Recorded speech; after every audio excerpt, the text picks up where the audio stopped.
Hey everyone. Tonight, we're exploring what it was like to live with pain that throbbed through noble feet and royal ankles. A pain so common among the rich that it earned a name, the disease of kings. You'll find out what caused it, why it was so closely tied to power, and how it quietly shaped the lives of those who ruled, one aching step at a time. So, before you get cozy under that warm blanket, go ahead and like this video and subscribe to the channel, but only if what I do here genuinely helps you wind down at night. And hey, I'd love to know, where in the world are you watching from, and what time is it right now? There's something oddly soothing about knowing there are others awake with us, wandering through history together. Now, dim the lights. Let the room fall still. If you have a candle nearby, light it and watch the flame tremble gently like torchlight in a chapel nave, or just let the soft glow of your screen cast a quiet gold over the blankets. Close your eyes slowly and let the noise of today loosen its grip. It often began in the night. A nobleman might have fallen asleep feeling fine, full from supper, perhaps a little too much wine in his belly. The hearth would still be warm and his heavy blankets tucked around him. All would be quiet, but sometime before dawn, he would stir. Something sharp would wake him, a strange ache in the foot, a burning heat like the skin was on fire. He might shift beneath the covers, thinking it was just a cramp, but it would not go away. The pain would grow deeper, stronger. Soon, he could not ignore it. He would sit up, pull back the blanket, and look down, only to see that his big toe had turned red and swollen. The joint looked angry. The skin might feel tight, stretched around the swelling. The heat coming off it was unnatural. Even the brush of the blanket now felt unbearable. It was not just pain. It was as if the foot had been struck or crushed, though no injury had happened. This was often the first sign of gout. Back then, few people knew the exact cause. There were no microscopes, no blood tests, no modern words like uric acid. What people knew was that this pain seemed to strike the rich more than the poor. It attacked the feet, the knees, even the fingers, and once it came, it tended to return. A cruel visitor, always unexpected. In large houses, servants might be called at once.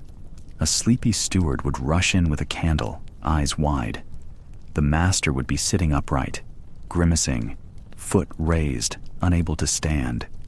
In smaller homes, without servants, a wife or child might wake and help as best they could.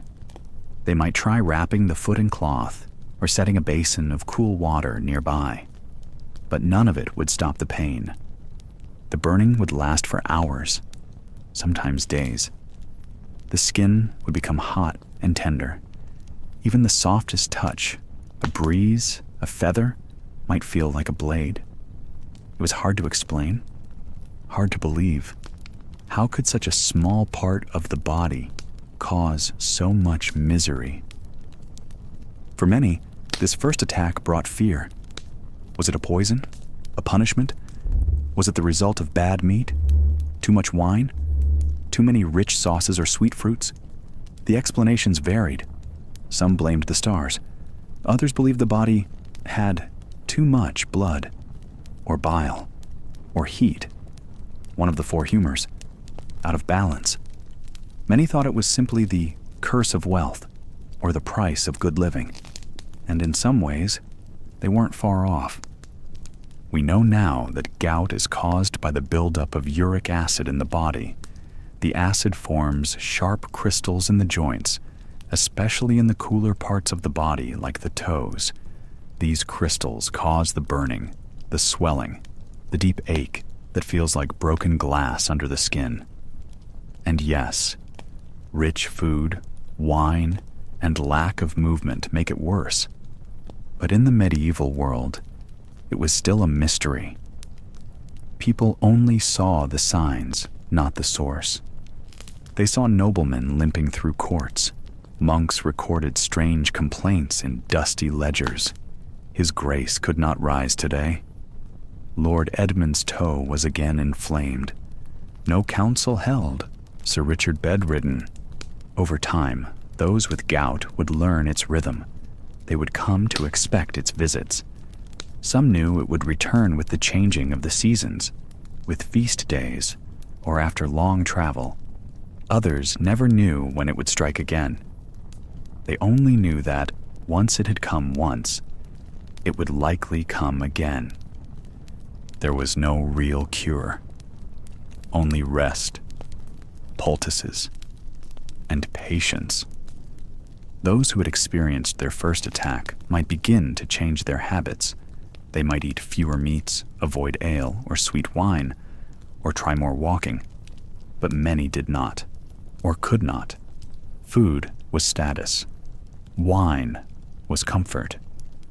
And for those who ruled or served in courts, life was already full of hardship. A small indulgence could feel necessary. The first strike of gout was not just a medical moment, it was a turning point. It marked the beginning of a long relationship with pain, a quiet, unwelcome companion that would follow a man into old age. Some bore it with dignity, others with groans and curses, but all who felt it knew it was something they could not easily explain to those who had never felt it themselves. Gout did not kill, but it left its mark: limping footsteps, swollen joints, careful sitting, missed hunts and feasts. It was not loud, but it was constant, and it reminded even the most powerful that they were made of flesh and bone, just like anyone else. So, if you had lived in those times and woke one morning with a red, burning joint, if you found yourself flinching from the brush of cloth, or sitting with your foot raised high and aching, you might have known, even without the words, that gout had found you. It would not knock. It would not ask. It would simply arrive, and you would have no choice but to let it stay. There was a saying, whispered among monks and murmured by court physicians, that described the pain of gout better than any drawing or poem could. The foot cannot bear even the weight of a feather. That simple phrase, light as it sounds, tells us everything. In the medieval world, where most people lived with bruises, backaches, frostbite, and infections as part of daily life, pain was no stranger. But the pain of gout stood out. It had a sharp, stabbing rhythm. It came with heat and swelling, and with something stranger still, an unbearable sensitivity. This was not pain from a sword or a burn. It was pain from something you could not even see. A single sheet resting on the foot could feel like a stone. The brush of linen could bring a grown man to tears. The stories came from all corners of Europe. Monks recorded them with care. A bishop in Rouen was said to have screamed when a cat walked too close to his foot, though it never touched him. A nobleman in Burgundy ordered that his bed sheets be suspended above his legs, held up by a frame, just to stop the cloth from grazing his skin. In England, one lord was rumored to have slept with his foot dangling off the edge of the bed, untouched by anything, even air, because the slightest pressure felt like nails. Doctors didn't know why this happened, but they tried to explain it. They believed the foot was full of hot humors, that the swelling came from trapped heat, trapped bile, or a punishment from nature for eating too well. That was a common belief, that gout was the result of overindulgence. And in truth, they were partly right. Gout followed wealth. It found its way into royal courts and bishoprics more than fields or stables. Rich meats, sweet wine, heavy sauces. All of it raised the chances of an attack. And when it struck, it was relentless. One English physician described it like this: "It is as though the bones grind one upon the other, but the skin is unbroken. It burns and throbs. The flesh swells red, then purple, and weeps without wound." He also noted that the foot, in some cases, became so sensitive that the patient would panic if anyone even entered the room too quickly. The fear of pain was nearly as strong as the pain itself. There are stories, factual ones, from monastery records of monks who could not attend prayer for days on end, simply because of gout. These were men used to hard floors and fasting. And yet, gout laid them low. It wasn't just a noble's disease, though it was more common among the rich. Those few monks who lived well, those who received gifts from noble families, or served in more powerful abbeys, sometimes also suffered from the swelling of the foot, the pain in the joints, the fire without flame. In France, a physician wrote of a courtier who tied a bell to his chamber door and banned anyone from entering unless summoned. His reason? He could not bear the echo of boots on the stone floor. Even vibrations, he claimed, made the bones in his foot cry out. One of the most well-known sufferers of gout was Charles V of France. His court kept notes of his many illnesses, but gout appeared over and over. During one attack, it said he refused even to sit at council. Instead, he listened from his chamber, speaking through a wooden screen, with his leg raised and surrounded by cushions. He feared the movement of others. He feared drafts. But mostly, he feared the soft brushing of his own robes against the swelling joint. The pain was too much. The worst part was how unpredictable it could be. A man might feel fine one day and be unable to move the next. That uncertainty made it even harder. Fear lived in the minds of those who had felt it before. They remembered the sleepless nights, the crying out without shame, the long hours spent staring at the ceiling, waiting for the fire in the foot to fade. And still, the world went on. Cooks prepared food in kitchens. Servants swept halls. Courtiers whispered gossip. And somewhere in a quiet room, a nobleman lay still, trying not to breathe too deeply, trying not to move his toe. The foot could not bear a feather, not a breeze, not the brush of a sleeve. This was gout at its worst. Even today, with all we know, that image stays with us. A body brought low by its own blood. A man, once proud and strong, suddenly helpless before something so small. It is a quiet illness, no fever, no wounds. But inside the joint, tiny crystals formed like knives, sharp, invisible, and real. In the medieval era, there were no pills, no ice packs, no quick relief. There was only time, and time passed slowly when pain took hold. Some used herbs, willow bark, crushed nettle, or mustard poultices. Others drank vinegar or wrapped the foot in cabbage leaves.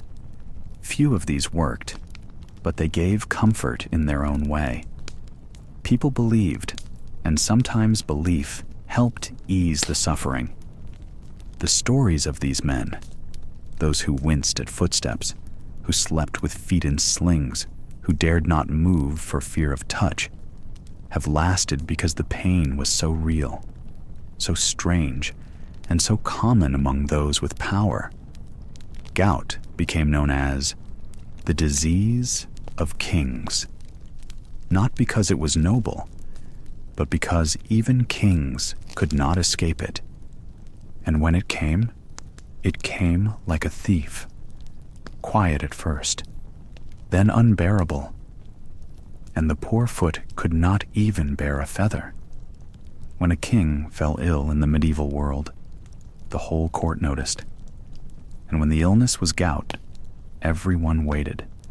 Gout was not like the plague, not fast or deadly, but it had its own power, slow, painful, and stubborn. It would take a king out of his chamber and put him in his bed, not for a single day, but for many. And while he lay there with one foot raised on cushions, red and swollen from pain, the business of the kingdom often stopped around him. There are many quiet records of this. In old letters, royal scribes would write that His Majesty did not rise this morning, or the meeting with the lords was delayed again. These short phrases tell us something important. A painful toe could delay taxes, justice, even wars. One of the most famous examples is King Henry VIII of England. He ruled with strength, known for his bold choices and heavy feasts. But in his later years, his body gave him trouble, especially his legs. Gout became one of his many enemies. There are records from his court that mention his swollen ankles, his difficulty standing, and the fact that sometimes he could not walk at all. When he was in pain, royal decisions had to wait. Messengers stood outside his door. Nobles paced in the halls. His council met without him, but all still turned back to the sickbed for final word. He was not the only one. Charles V of France was also known to suffer from gout. In some years, letters show he missed entire weeks of state affairs. His servants would carry messages in and out of his chamber, placing scrolls on small tables near his bed. Ministers would bow at the foot of his mattress, speaking softly while he rested his leg on folded cloths, trying not to move. It wasn't just a matter of comfort. Gout could keep a ruler away from the things only he could decide. In medieval kingdoms, power was often very personal. The king's signature, his seal, his spoken approval. These were needed to move armies, approve marriages, or grant land. Without him, plans slowed. Sometimes they stopped. In Spain, there is a record from the 15th century that shows how gout delayed the king's reply to a neighboring realm. A noble was sent to ask for military help, but the king was indisposed by the foot. He could not rise, and he could not write. The noble had to wait 2 more weeks for the king's recovery before receiving a single word. And of course, while the king waited in pain, so did everyone else. In some cases, even foreign ambassadors were kept waiting. They would sit in guest halls, unsure whether they would see the king or not. Servants would offer food, drinks, and excuses. His Majesty is unwell today, perhaps tomorrow. If the visitors stayed long enough, they might be invited to speak to a royal advisor instead. But everyone knew the truth. Nothing serious could be settled until the king's foot allowed it. This made gout different from other illnesses. It did not always bring fever. It did not cloud the mind. A gout-struck king could still think, speak, and command. But the pain kept him still. The swelling forced him to rest. And for a ruler, that stillness could be as frustrating as the pain itself. Some monarchs tried to fight through it. They would sit on their thrones even while suffering, hoping no one would notice the tight jaw or clenched fist. But ministers could see the discomfort. And when the pain grew worse, the ruler would often retreat again, back to bed, back to silence. This is why royal bedchambers were not only places for sleep, they became quiet offices during times of gout. Small desks were brought in, curtains were drawn, candles burned low through the day. Scribes sat nearby, taking down letters dictated from the mattress. Nurses came and went with herbs and cloths. Pages tiptoed in with messages from generals or bishops, hoping not to disturb the king's short moments of sleep. When gout attacked, even the loudest courts became quiet. The king's body, once full of power and presence, became something softer, something that needed care. His armor stayed on its stand.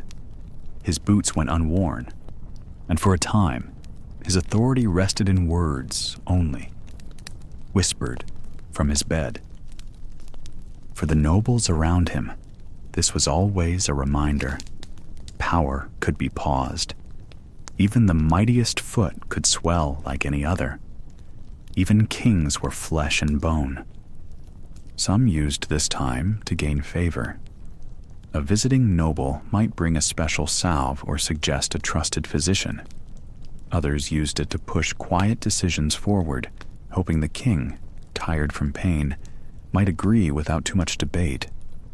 But most simply waited, day by day, until the swelling went down. And so, across Europe, in courts from Paris to Prague, the rhythm was often the same. When gout came, the throne room emptied. The councils moved in hushed tones.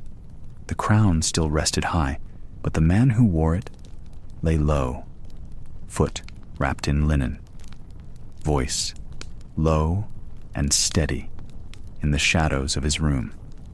These small details, tucked into royal documents and letters, show us a truth we don't often picture, that medieval kingdoms were shaped not just by swords or speeches, but sometimes by aching joints and the quiet groans of kings behind closed doors. The foot that could not bear a feather could also not carry a crown.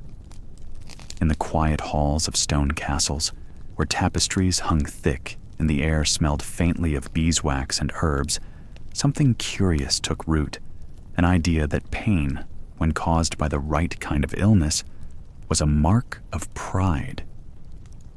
Gout, a disease that caused terrible swelling in the joints, especially the big toe, ankle, or knee, was not always something people tried to hide. In fact, in the courts and manors of medieval Europe, many nobles wore their limp like a badge of honor. It was not because the pain was pleasant, it was sharp and constant, but because people believed that only the wealthy could afford to be sick in such a way. The connection between gout and wealth was simple. This disease was often caused by a diet rich in meats, cheeses, and wine. Foods only nobles could eat often. Peasants, who mostly lived on bread, onions, and porridge, rarely developed gout. So, when a nobleman complained of aching joints or had to lean on a cane after a feast, it quietly reminded everyone around him, this man eats well, drinks deeply, and lives a life of plenty. Some called it the disease of kings.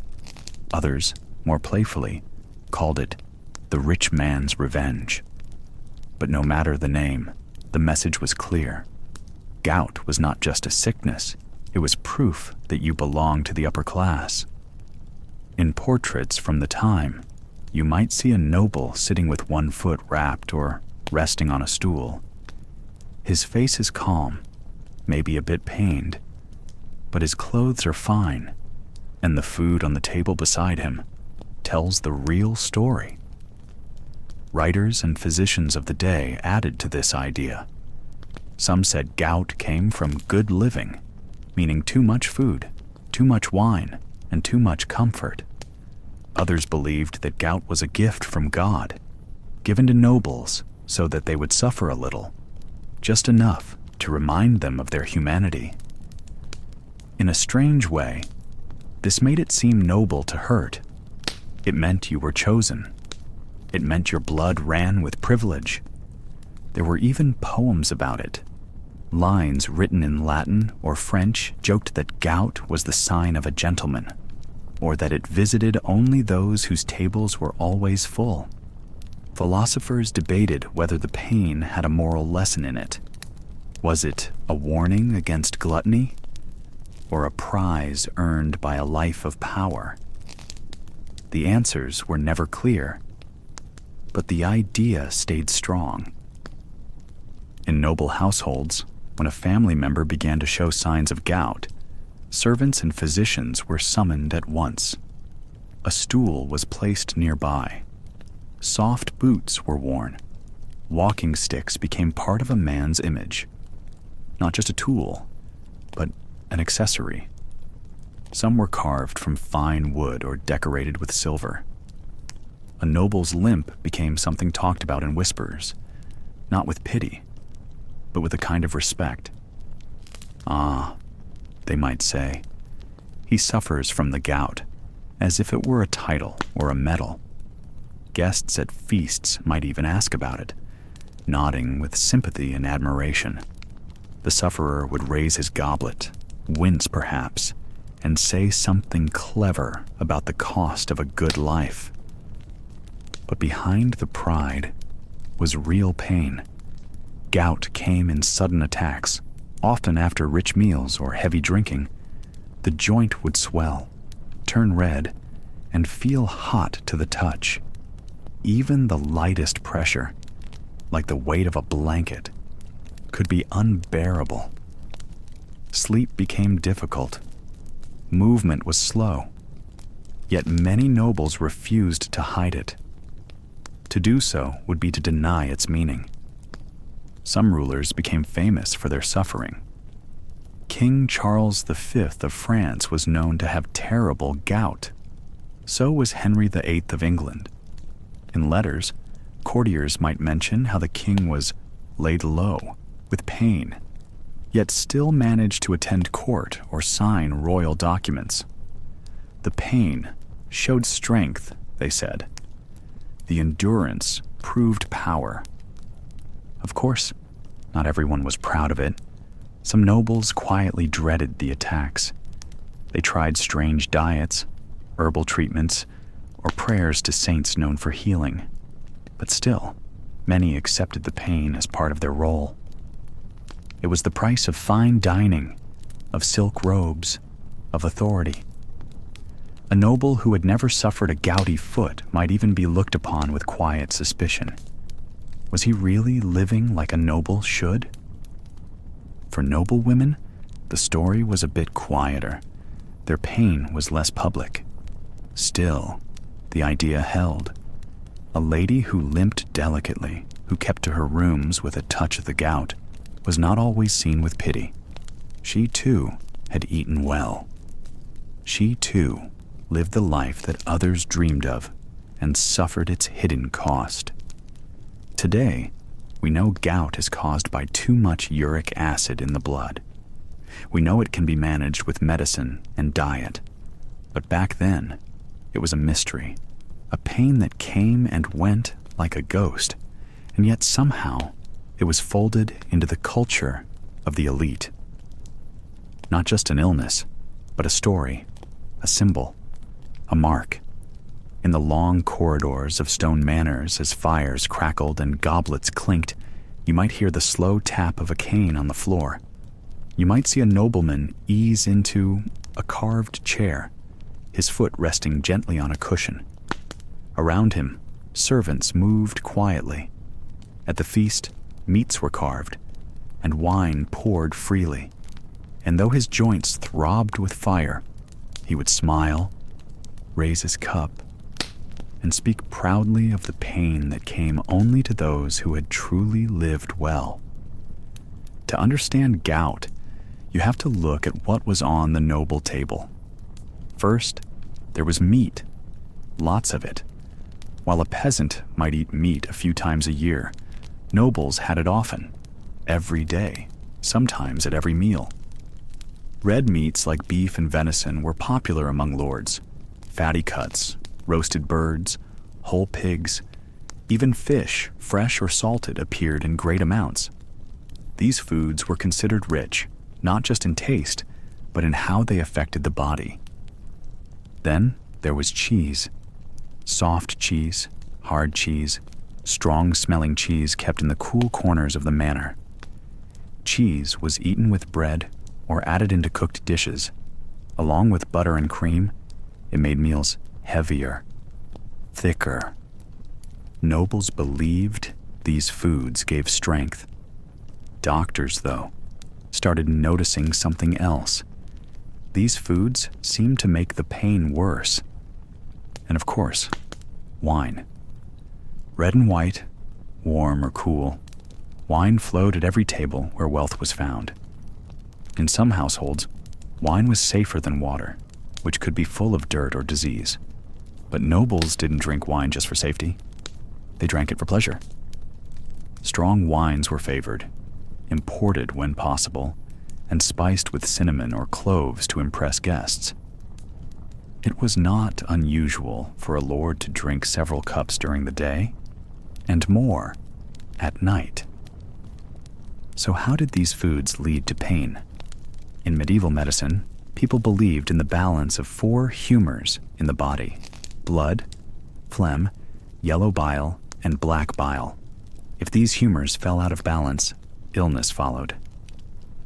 Gout, doctors said, came from too much of certain humors, especially those made worse by rich, warming foods. They believed red meat made the blood too hot. Cheese was thought to thicken the humors and block the body's natural flow.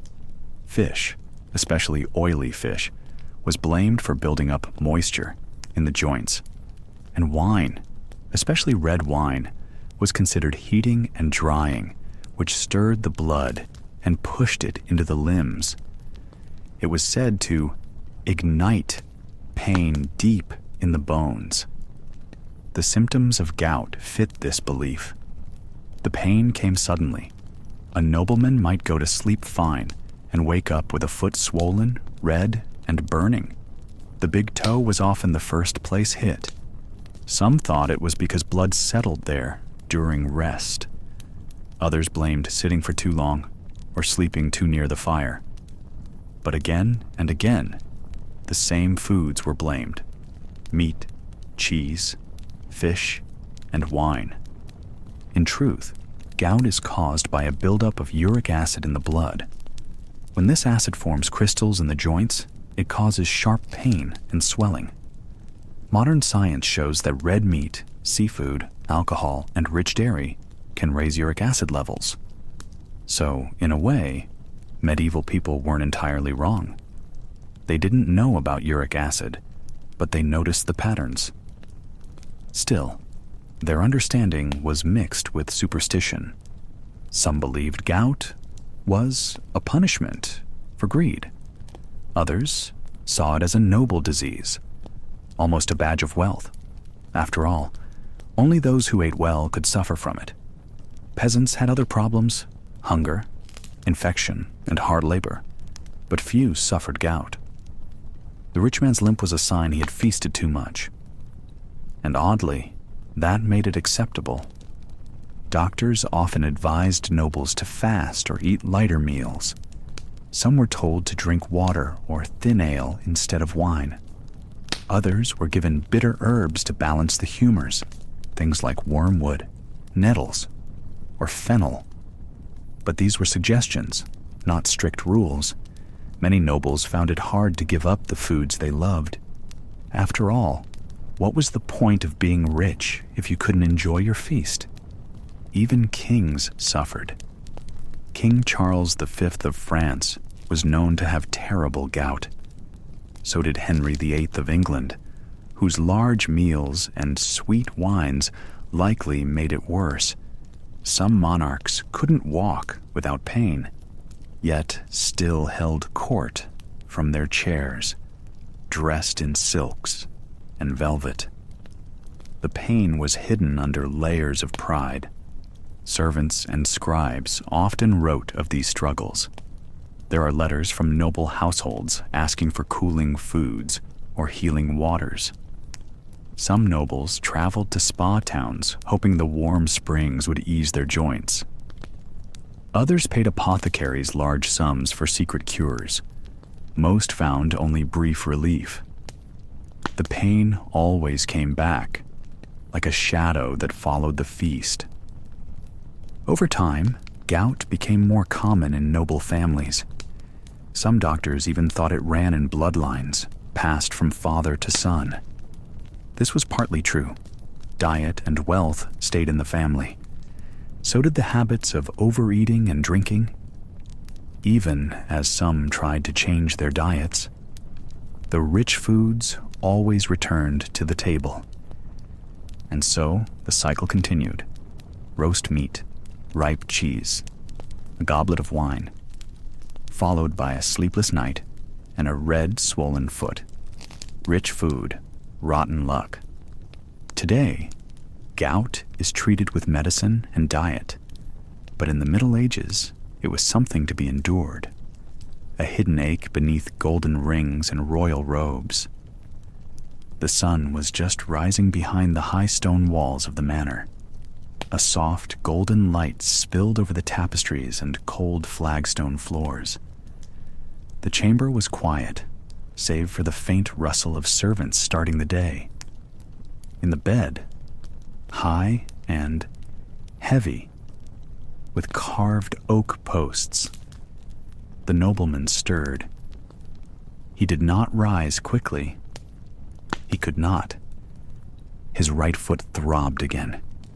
It was always the foot, red, swollen, stiff as carved wood, and so tender that even the light touch of a linen sheet felt like fire. The pain came in waves, sometimes dull and distant, sometimes sharp enough to make him bite his lip. Gout, they called it. The disease of kings? A mark of wealth, some said, caused by meat, wine, and indulgence. But on mornings like this, it felt more like a punishment than a privilege. Two servants waited quietly by the door. They had learned not to speak until he was ready. One held the cane, polished ashwood, carved with a lion's head. The other had brought hot water and linen cloths, soaked with herbs, to ease the pain. Rosemary, sage, sometimes comfrey, if it could be found. The nobleman sat up slowly. He grunted, not from laziness, but from pain. His silken bedrobe slid over his shoulders, smooth and bright, royal blue, lined with silver thread. Even now, he dressed finely. The rich cloth helped hide the struggle beneath. He did not walk, not yet. First, he sat on the edge of the bed while the servant gently unwrapped his foot. The joint was angry-looking, red, puffed, and warm to the touch. His toes would not bend, and his heel ached like it held a stone inside it. This, too, was common. Sometimes the pain reached his knees. Once, it had struck his fingers, and he could not hold a pen for a week. He soaked his foot in the herb water. Warmth helped a little. Cold did too. At other times, no one truly knew what worked. The apothecary had once given him a paste of crushed beetles and honey. Another time, he was told to drink vinegar mixed with ash. He tried them all. Most did nothing. Finally, he rose. The cane in one hand, the servant's arm under the other. His steps were slow, each one deliberate. The thick wool rugs helped soften the impact, but stone could not be avoided forever.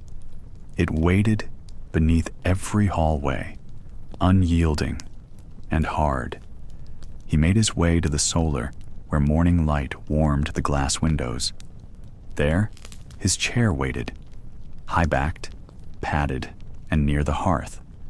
A small stool rested in front of it, ready for his aching foot. A clerk brought scrolls. Another poured warm ale. The nobleman sat with effort, adjusted the cushion beneath him, and settled in for a day of letters, accounts, and small decisions.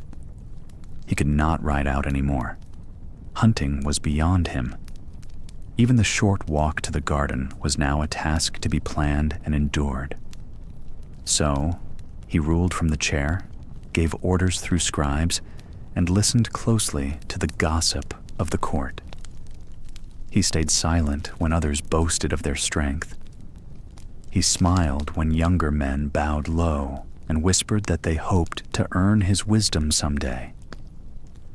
But there were moments, quiet ones, when he would press his hand over the aching joint and wonder if he'd ever dance again.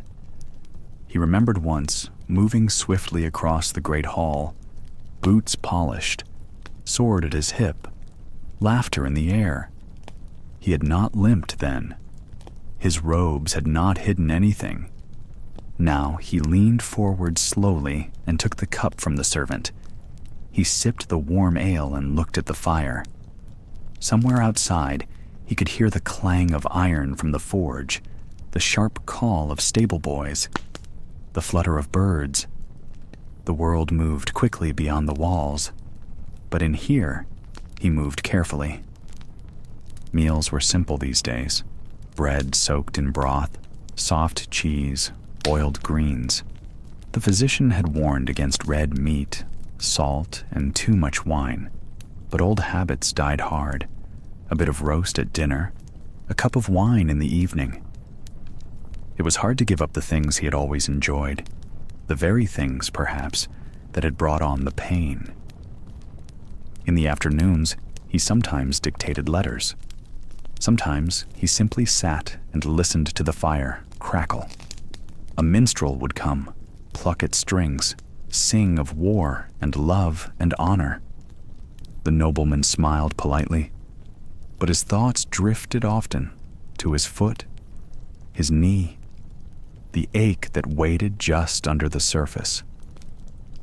At night, he undressed slowly. The robes slid off with a whisper, leaving behind a body marked by time and pain. His joints cracked, his fingers stiffened. The bed waited again, large, warm, and soft. But sleep did not come easily. Not when the pain flared. Not when even the weight of a blanket could send sharp heat shooting through his foot. He lay in the dark and thought of others who had suffered the same. Emperors, bishops, even kings.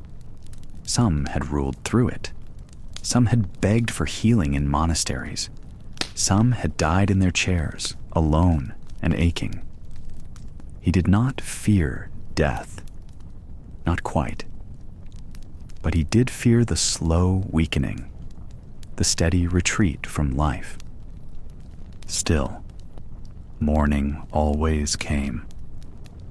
And with it, the quiet ritual of rising, bathing, dressing, walking, cane in hand, silken robes, a straight back hiding the hurt, a noble face showing calm and command, and under it all, one red, swollen foot, resting carefully in a soft slipper, waiting for peace. An apothecary in the medieval era was something like today's pharmacist, doctor, and herbalist all in one. They were trained in ancient texts, mostly Latin copies of Roman and Arabic medical knowledge, but their work was a mix of science and guessing. When summoned to treat gout, they came carrying pouches of dried herbs, jars of oils, and sometimes even cages holding leeches. A popular method was the poultice. It was a soft, wet mix made from herbs, clay, flour, or fat, spread on cloth and placed over the aching joint. Mustard seed and wormwood were common ingredients.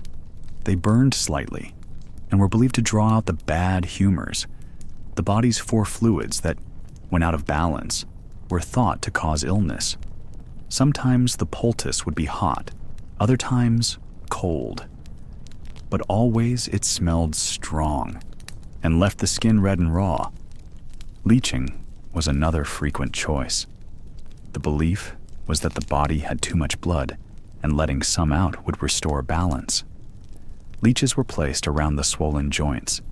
These small, hungry creatures clung to the skin, drank deeply, and dropped off when full. The noble would lie still, perhaps biting down on cloth to bear the sting. Afterward, the wound was wrapped tightly. Though it rarely helped the pain, many believed it cleared the poisons from the body. Herbal brews were also used. Infusions of sage, rosemary, or feverfew were boiled in water or wine, then sipped slowly. Some apothecaries mixed dried nettles with honey and vinegar, making a bitter drink that promised to clear blockages in the limbs. Others prepared salves with animal fat, beeswax, and crushed marigold petals. These were rubbed into the joints, often with whispered prayers. Still, when herbs failed, some turned to stranger cures. Roasted owl ashes, powdered pearls, or a paste made from boiled frogs were all recorded in recipe books. The wealthier the patient, the more exotic the treatment. Unicorn horn, really narwhal tusk, was sold at great prices as a cure-all. Drinking gold dust in water was believed to purify the body from inside. Folk healers in villages had their own ways. They used wild garlic, ground ivy, and burdock root. Some wrapped nettle leaves around limbs, believing the sting would shock the pain away. Others sang healing chants while waving smoke from burning herbs like mugwort. A charm or a bone from a saint might be tied around the leg. These treatments mixed belief and tradition, often passed down through generations. But none of these truly cured gout. At best, they gave a few hours of warmth or distraction. At worst, they caused burns, infections, or more swelling. Yet people believed. They trusted the apothecary's hands, the healer's chants, the strength of a hot poultice. Because when pain strikes every step and sleep is stolen by aching feet, even the tiniest hope feels like medicine. In the quiet of night, a noble might sit by the hearth, their joint wrapped in linen soaked with camphor and wine. A servant might rub their legs gently. Outside, the wind would hum past the shutters, and inside, the scent of crushed herbs and boiled roots hung in the air, heavy and strange. It was not healing in the modern sense, but it was care, and sometimes that was enough to carry the pain until morning. So the apothecaries kept coming, their satchels filled with tools, their robes smelling of dried flowers and sharp vinegar. They walked into rooms filled with groans, lit by firelight and shadow, and though their cures rarely worked, their presence meant the noble was not alone in their suffering. That, in a world of uncertain medicine and stubborn pain, might have been the best remedy of all. In the quiet corners of medieval Europe, where pain was a daily companion to many nobles, some believed that the earth itself could bring relief.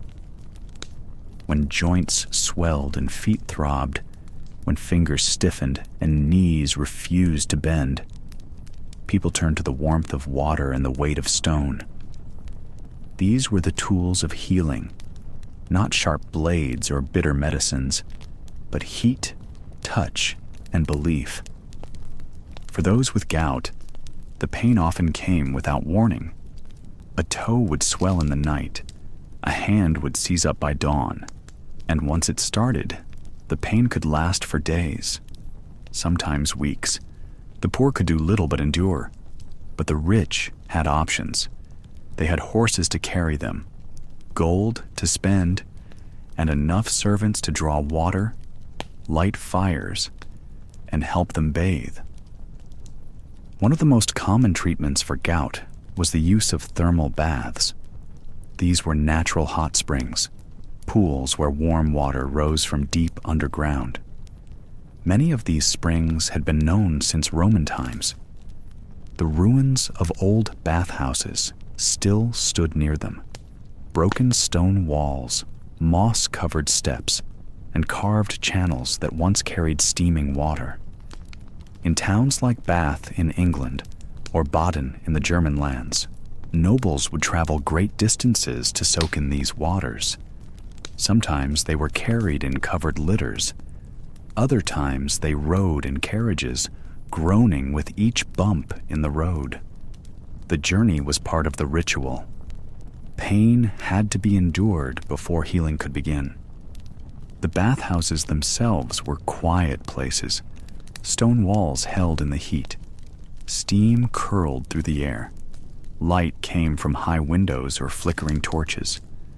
The air was heavy with the smell of minerals, sulfur, salt, and sometimes iron. The water was warm, often very warm, and it flowed gently into shallow pools lined with smooth stones. Once in the bath, a nobleman might sit for hours. Sometimes he was alone. Sometimes other sufferers sat nearby, each of them lost in their own aches. They didn't speak much. Pain made people quiet. The heat eased the swelling and softened the joints. For a while, at least, the body would feel lighter, less stiff, more bearable. Doctors, or more often bath attendants, would give instructions. Sit for 30 minutes, stretch the legs gently, soak the hands, rub the joints with warm cloth. In some places, herbs were added to the water. Sage for the swelling, lavender for the nerves, rosemary for the blood. Alongside the baths, cold stones were used. These were smooth, heavy stones taken from streams or caves, places thought to have special power. They were cooled in water or left outside overnight. Then, they were placed directly on the skin. A cold stone on a hot joint was said to draw out the heat, the way a sponge draws water. Some believed that stones from certain places were more powerful. A stone from a monastery well, a pebble from a sacred spring. These were not only cool to the touch, they were full of meaning. People believed that nature had memory, that the earth remembered holy footsteps, and that its stones could carry healing into the body. Others used stones warmed by fire, especially for stiff muscles. These were wrapped in cloth and pressed gently onto the skin. The goal was always balance, cooling what was too hot, warming what was too cold. Medieval medicine believed that the body was a place of opposites, heat and cold, wet and dry. Gout, they said, was heat trapped in the joints, and heat could be fought with careful cold. All of this took time. There was no quick fix. A noble with gout might stay near a spring for weeks. He would bathe daily, drink the warm water in small sips, walk slowly if he could. Meals would be light, no red meat, no wine, just broth and bread. Some even slept near the water, wrapped in thick cloaks, believing the steam itself could seep into their dreams and chase the pain away. And often, they got better. Or at least, they thought they did. Gout comes and goes in waves. The body rests and recovers. The pain fades on its own. But when that happened near a spring, or after days of bathing, it felt like the water had done the work. Word spread. "Go to that place," people said. "It cured my lord." It healed the bishop, and so more people came. Soon towns built inns, bathhouses grew larger, roads were fixed to make travel easier. An entire way of life formed around pain and the search for relief. But not all could go. Only the rich had the time and means. The poor with swollen feet stayed home. They soaked in cold basins. They wrapped their joints in damp cloth. They watched the lucky ones leave, hoping one day they might find a spring of their own.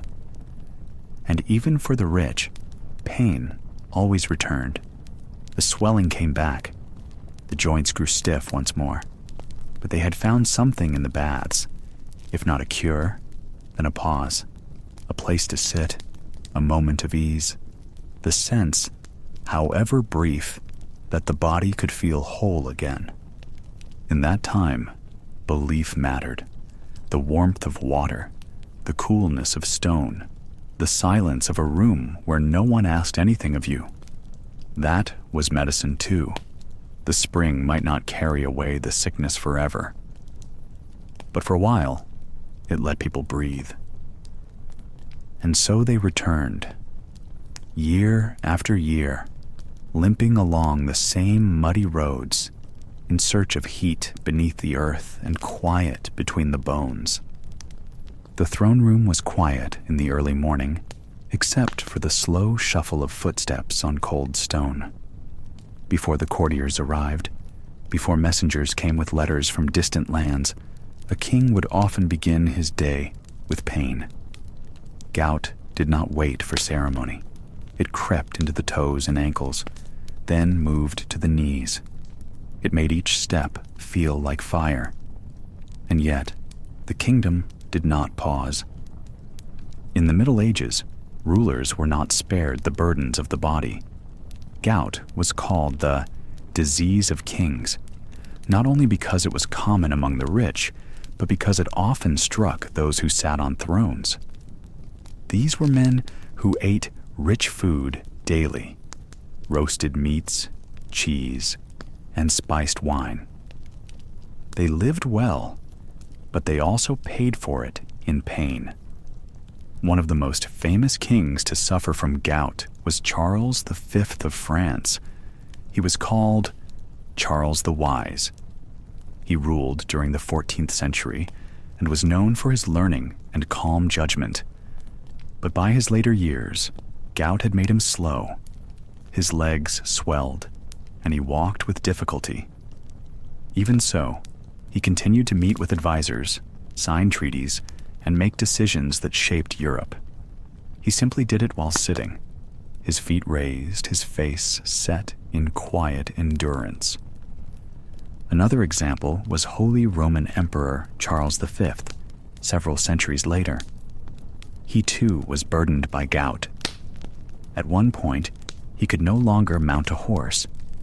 He relied on carriages, special chairs, and the arms of his servants to move. Still, he commanded armies and held vast power over Spain, the Netherlands, and the Empire. Gout did not take away his rule. It only changed how he ruled. There were many others. Henry VIII of England likely had gout in his later years. His legs became so swollen and painful that he needed help just to move between rooms. Paintings from his older years show him sitting heavily on his throne, his face round and red, his eyes tired. He gave orders from a place of discomfort, but no one questioned that his word was still law. In those times, having gout was almost seen as proof of greatness. If a man suffered from gout, it meant he had wealth. He had eaten well. He had lived grandly. Gout was strangely a badge of success, but it was also a reminder that even kings had limits. The body did not care about crowns. In court, the effects of gout were often hidden. Royal robes were long, covering swollen ankles. Thrones were padded, built with steps to support tired legs. Servants were trained to notice when a ruler needed help, but not draw attention. Still, people noticed. When a king walked stiffly, It was whispered. When a ruler canceled a hunt or skipped mass, some guessed the cause. Illness in the throne room was a secret everyone knew. Sometimes, gout affected more than walking. It changed decisions. A ruler in pain might grow short-tempered or tired quickly. Meetings were kept brief. Letters were answered with fewer words. Some kings made choices they later regretted, perhaps because the pain made them impatient. In this way, a swollen joint could shape the fate of a kingdom. War did not wait for health, but a king with gout could not always lead his army. He stayed behind, giving orders from afar. Others, such as trusted generals or sons, led the troops. This shift in leadership could change the course of a battle. A victory might be lost because a king could not ride. A treaty might be signed too soon because the pain was too great to argue further. There are records of royal physicians spending hours treating gout. They made poultices from herbs. They bled their royal patients to balance the humors. They applied leeches.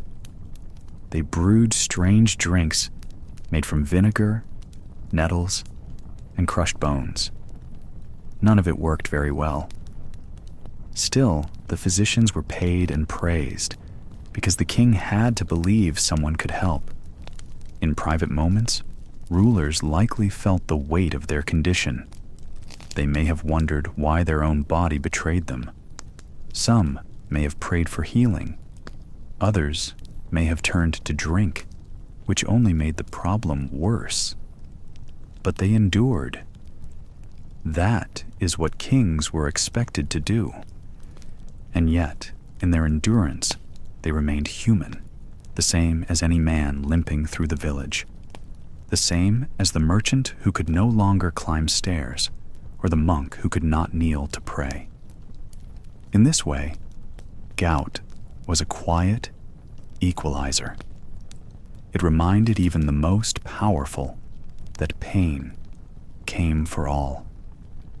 Letters from the time speak of kings who ruled despite their affliction. Chronicles mention rulers carried in litters or who missed entire seasons of court due to illness. One king asked that a bench be built beneath his throne so he could stretch his aching legs during speeches. Another had his shoes cut open at the front to ease the pressure on his toes. Still, the crown stayed on their heads. Gout may have slowed them, but it rarely stopped them. That is what makes this part of history so oddly peaceful. In a world full of battles and shifting borders, the image of a ruler sitting quietly in pain, yet still ruling, feels steady. It is a scene repeated across centuries. A king at his table, a fire burning low, a goblet of water beside him, and the knowledge that tomorrow, the pain will return. But so will duty. The room is still and heavy with the smell of herbs and damp linen. Outside, the sound of hooves fades as the physician's horse is led away. Inside, a nobleman lies stiff in his bed, his foot swollen and red beneath a fine wool blanket. The pain has kept him from sleep. And now, he waits. Eyes half shut for the man in the dark robe to tell him what's wrong. Medieval medicine had little to do with what we know today. It did not rely on tests or machines. Instead, it leaned on eyes, ears, and theories passed down from the ancient world. The visit began with observation. The physician, often dressed in long, dark garments and carrying a leather bag of tools and herbs, would first study the patient in silence. He might sit at the bedside, fingers resting gently on the wrist, counting the pulse in his head. Not just counting beats, but noticing their rhythm, speed, and even their shape. A bounding pulse, a slippery pulse, a weak one, each had meaning. Then came questions, not always to the patient, often to the servants, the wife, or the steward. What had he eaten? When had the pain started? Was there fever? Was there stiffness? Had he been angered or upset? These were not idle questions. In the medieval world, emotions could affect the body just as much as food or weather. Anger might heat the blood. Sadness could cool the liver. The next step was often the most important and the most unpleasant: the urine sample. A servant would bring in a glass flask of the patient's urine, held carefully to avoid disturbing the sediment. The physician would lift it to the light, turn it gently, and study its color, clarity, and smell. Was it pale or dark, cloudy or clear? Was there foam, a ring of residue? In those days, urine was believed to carry clues about every part of the body, especially the balance of the four humors. These four humors, blood, phlegm, yellow bile, and black bile, formed the foundation of all medical belief in medieval Europe. They came from ancient Greek ideas, passed through Roman texts, and filtered through centuries of religious and natural thought. Every person, it was believed, had a unique mix of these humors. Health meant balance. Illness meant one humor had risen too high or sunk too low. In the case of gout, the diagnosis usually came down to an excess of one humor, often black bile or yellow bile, caused by too much heat, too much meat, or too much wine. The foot, red and swollen, was a sign of too much inner heat. The pain that came suddenly, often at night, fit the pattern. So did the patient's age, his appetite, and his place in society. Gout was not just a sickness, it was expected in the rich. It was called the disease of kings for a reason. After observing the humors, the physician might prescribe treatments. These varied by region, wealth, and the doctor's own schooling, but common ones included bloodletting to cool the body or purging to remove extra bile.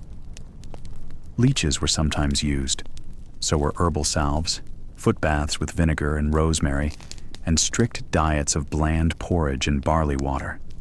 No wine, no red meat, no cheese, only gentle, cooling foods. Some physicians brought handwritten manuals with colored charts showing which foods increased which humors. Artichokes, for example, were thought to dry the body. Melons made it too moist. Roasted goat might inflame the liver.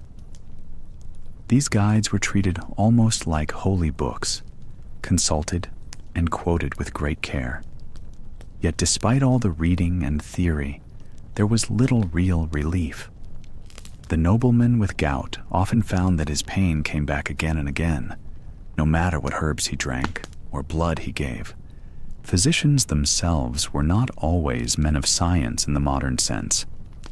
Some were scholars who had studied at great universities like Paris or Bologna, trained to quote Hippocrates and Galen. Others were more like trusted family advisors, learned in the classics and religion, often treating patients with both medicine and prayer. Some did not touch the body at all, leaving that to barber surgeons or apothecaries. Their role was to advise and observe, not to cut or mix. A typical visit might end with a quiet nod, a few words written in Latin, and a list of instructions to the house steward. Cold compresses, no bathing for a week, crushed mint leaves wrapped around the foot. Perhaps a blessing, if the case seemed severe. Then the physician would rise, gather his things, and leave behind the soft shuffle of servants preparing to carry out his orders. Gout would linger. That was expected. It could fade, flare again, move from foot to hand, vanish for months, then return worse than before. The nobleman would be reminded of it every time he stepped down from his horse or stood too long in court. Still, to be diagnosed with gout was almost a mark of rank. It meant he had lived richly, eaten well, drunk deeply, laughed too loudly. It was, in a way, proof of a life that peasants could only imagine. And so, the physician's visit was not just a moment of medicine, it was part ritual, part reassurance. It told the sick man that his pain had meaning, that the swelling in his foot was not random, but part of a long, ancient pattern. That others before him, kings, dukes, bishops, had suffered the same way, and that in his suffering, he shared something timeless. Outside, the daylight faded. The hearth crackled. A servant adjusted the curtain, and in the quiet room, the nobleman closed his eyes, the dull ache in his foot steady now, almost familiar, just another weight to carry in a life of silk and stone. But sometimes when a nobleman awoke with swollen toes or aching joints, he did not blame the food directly. Instead, he looked inward, to his humors. The four humors were believed to be the very foundation of health. According to physicians of the time, everything from joy to fever, from a gentle cough to a crippling case of gout, could be traced back to the balance, or imbalance, of these bodily fluids: blood, phlegm, yellow bile, and black bile. These ideas came from ancient Greece, but were still followed closely in the Middle Ages. The most respected doctors of the time, especially those trained in monasteries or universities, built their treatments around this theory. They believed the body was like the earth itself, ruled by seasons, elements, and temperaments. Blood was warm and moist, tied to spring and air. A person with too much blood was considered cheerful, full of energy, even overly confident. Phlegm was cold and wet, connected to winter and water. It made a person calm, slow, and sleepy. Yellow bile was hot and dry, a fiery fluid linked to summer and fire. It stirred anger and ambition.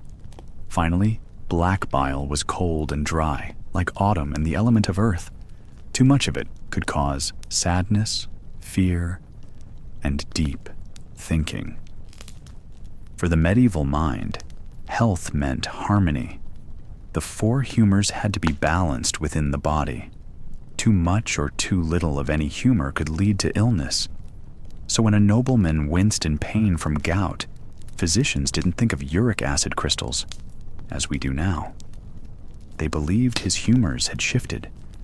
Perhaps there was too much black bile, leading to coldness in the joints. Or maybe yellow bile had risen, causing heat and swelling. Gout, with its sudden, stabbing pain and bright redness, was often seen as a fiery condition. That meant yellow bile was probably too strong. The treatment? Cool the body.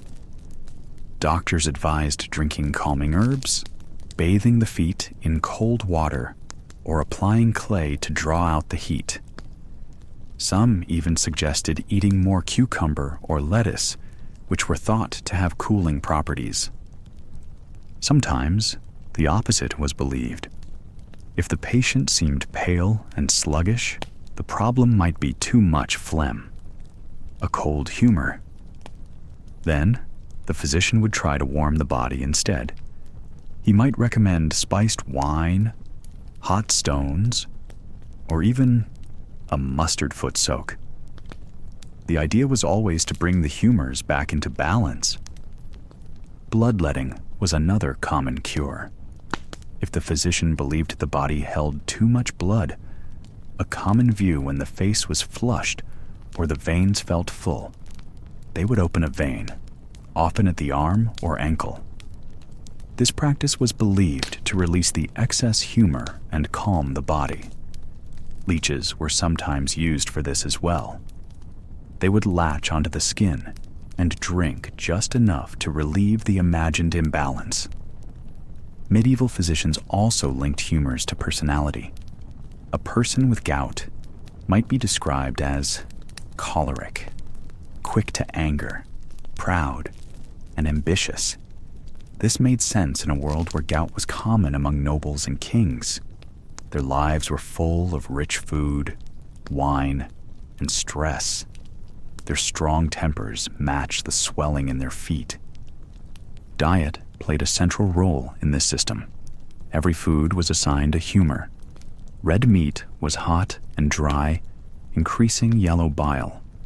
Fish was cold and moist, feeding phlegm. Bread, beans, wine, and vegetables were carefully measured. A physician might tell his patient to avoid foods that increased heat, like garlic or pepper, and instead eat cooling fruits like apples or pears. Herbs, too, were matched with humors. Sage was warming. Chamomile was calming. Mint was drying. A skilled apothecary would mix herbs into a tea or paste, hoping to push the body back toward balance. These treatments were gentle, slow, and deeply tied to the natural world. There was also a spiritual side. Pain was not just a physical problem, but a message from God. Suffering could mean sin. Many people believed illness was a test of faith or even a punishment. So prayer, confession, and charity were often part of the healing process. A man with gout might be told to give alms to the poor, fast from meat, or attend Mass barefoot to show humility. In the medieval mind, the body and soul were deeply connected. You could not treat one without the other. So the theory of humors was more than just medicine. It was a way of seeing the world. Everything had its place, its season, its balance. And when that balance tipped, pain came in. Gout was not simply an ailment. It was a sign that the noble body had slipped out of harmony. Too much pleasure, too much meat, too much pride. And so, with clay poultices and bitter herbs, with bleeding bowls and whispered prayers, they tried to find their way back to stillness. And so, in quiet rooms lined with stone, while the fire crackled and the wind whispered at the window, a medieval patient lay still, his aching foot wrapped in linen, waiting for the humors to settle once again. The room is dim, with only a few rays of light slipping through the shuttered window. The nobleman lies still, one hand resting on his stomach, the other clutching a rosary. His foot is swollen and red, wrapped in linen soaked in vinegar. The pain pulses like a slow drumbeat. Outside the door, servants move quietly. A physician is expected today. In the Middle Ages, illness was not seen only as a physical problem. It was often believed to be a punishment for sin or a test from God. For a disease like gout, painful, visible, and long-lasting, this idea shaped both how people thought about it and how they tried to treat it. When the body suffered, it was said the soul might be learning something. Pain could bring a noble closer to humility or to God. That belief touched every part of treatment. Some nobles wept. Others accepted it with a grim nod. But few questioned the idea that they had brought it on themselves. Doctors in the medieval world followed the theory of the four humors: blood, yellow bile, black bile, and phlegm. Health, they said, was a balance between these humors. Illness meant one was too strong or another too weak. For gout was often blamed on too much heat and moisture, an overflow of bad humors collecting in the joints. The solution? Remove the excess. Let the bad out. Bleeding was one of the most common treatments. A physician, often with a steady assistant, would press a thin blade to a vein, usually in the arm or foot. and let the blood flow into a bowl. The goal was not to drain too much, but just enough to rebalance the body. Sometimes it helped, but more often it left the patient dizzy, weak, and still in pain. Another method was the application of leeches. Small, slippery, and dark, they would be placed gently on the skin. They bit in and drank slowly. When they swelled with blood, they were removed. Some doctors believed leeches were gentler than the blade. Some patients feared them more. Beyond bleeding, fasting was encouraged. Nobles were told to avoid rich foods. No wine, no meat, no cheese.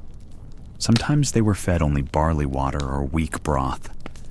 This wasn't just about the body. Fasting was also spiritual. It showed discipline. It showed regret. It showed a willingness to suffer in hopes of mercy. There were days set aside by the church, holy days, saints' days, when everyone fasted, but a noble with gout might be told to fast even more.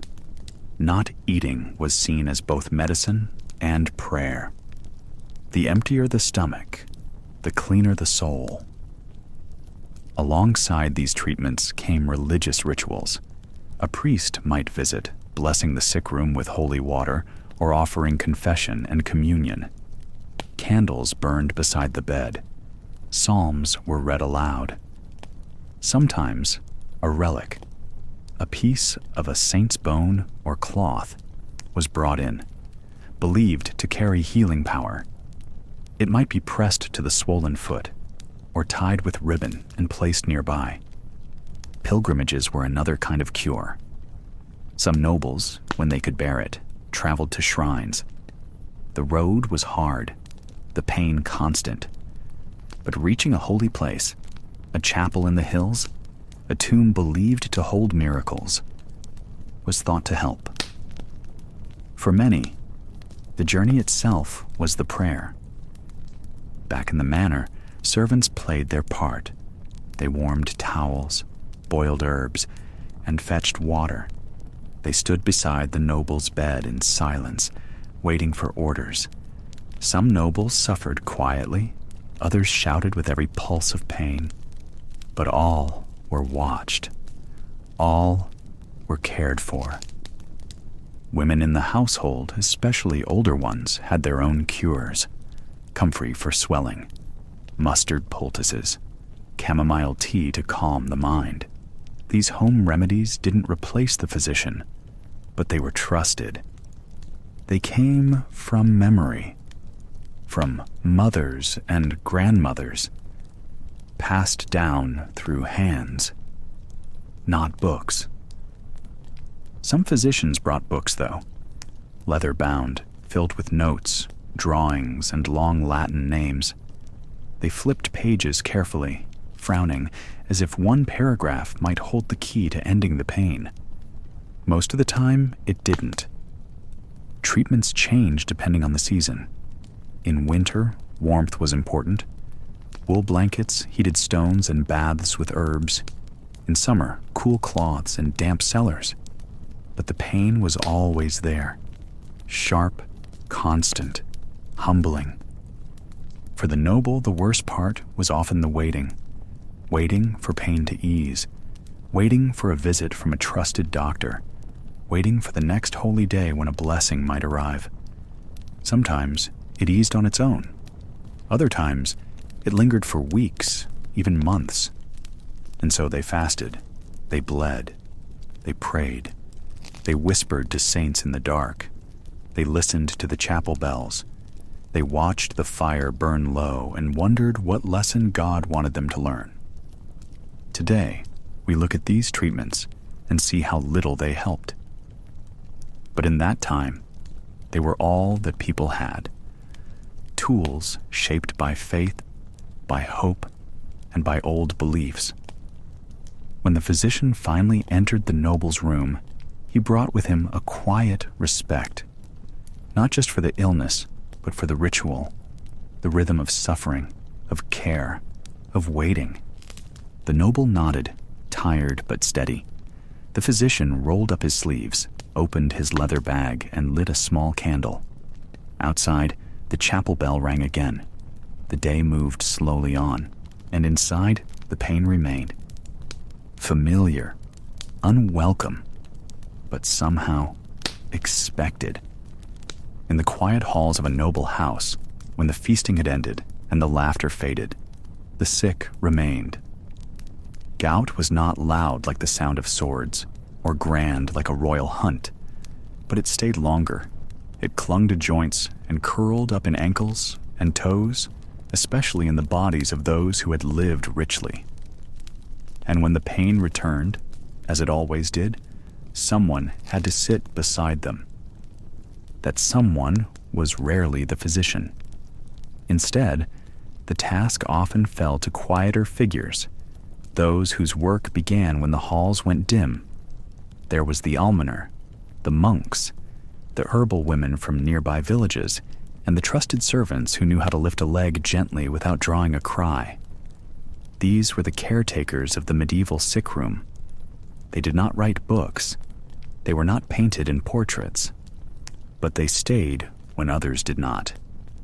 The almoner, first of all, had many duties beyond healing. In monasteries and noble houses alike, the almoner oversaw charity, feeding the poor, giving alms, and tending to the sick, both within the estate and outside its walls. When a noble fell ill, the almoner might be asked to oversee their care. He would not offer potions, but he would know who could.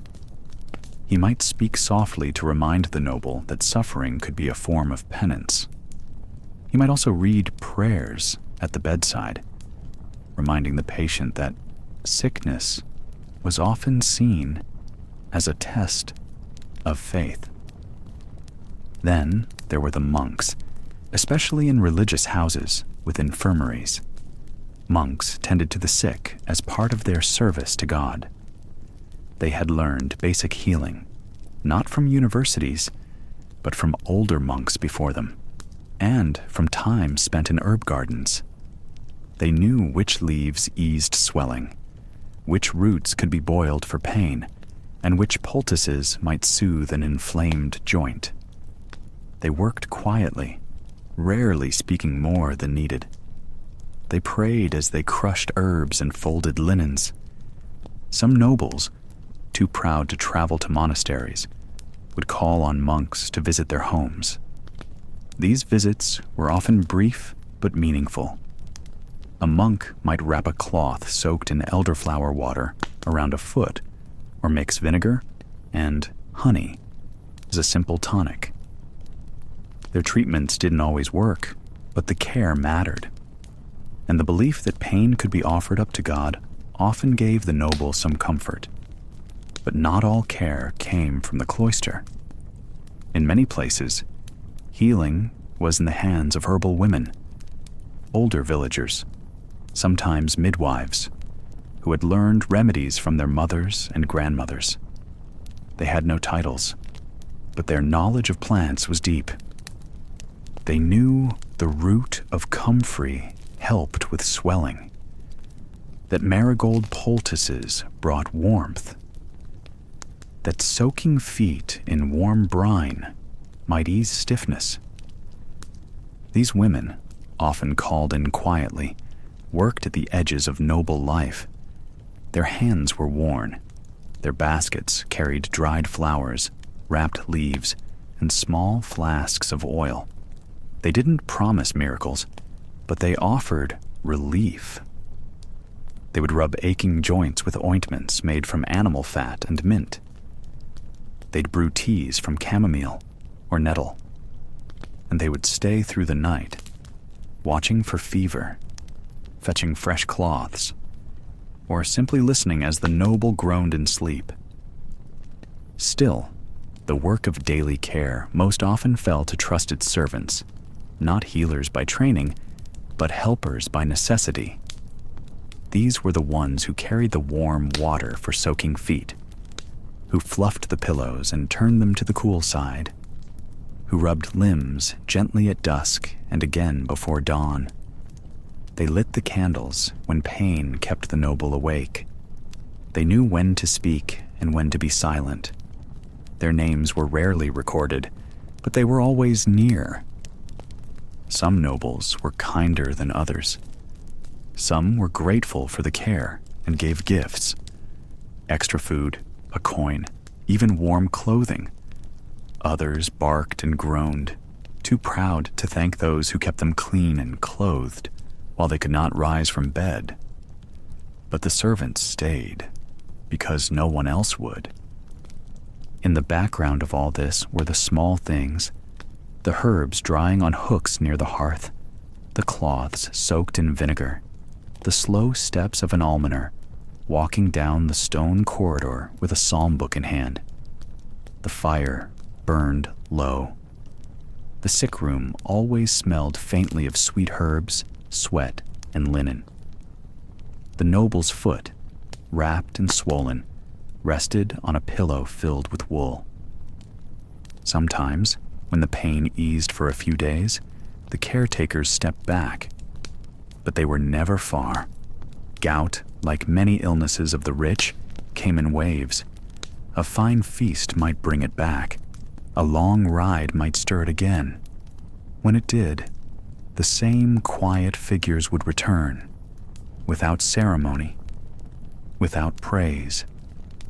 They were not physicians, but they were the heart of medieval healing. Without them, the nobleman would groan alone. With them, he had someone to steady the cane, to lift the blanket, to cool the forehead. Their work was simple, but it was constant. It was honest. And in a time when much was uncertain, their hands made the pain just a little less sharp. So, in the story of the disease of kings, where gout stood as both curse and crown, the almoner and the bedside keepers remain, silent, faithful, and forgotten by most history books, but not forgotten by those who ever had to sit through a long, painful night with nothing but a candle and someone else's suffering to watch over. In the Middle Ages, being a noble often meant being a knight. A man of rank was expected to fight.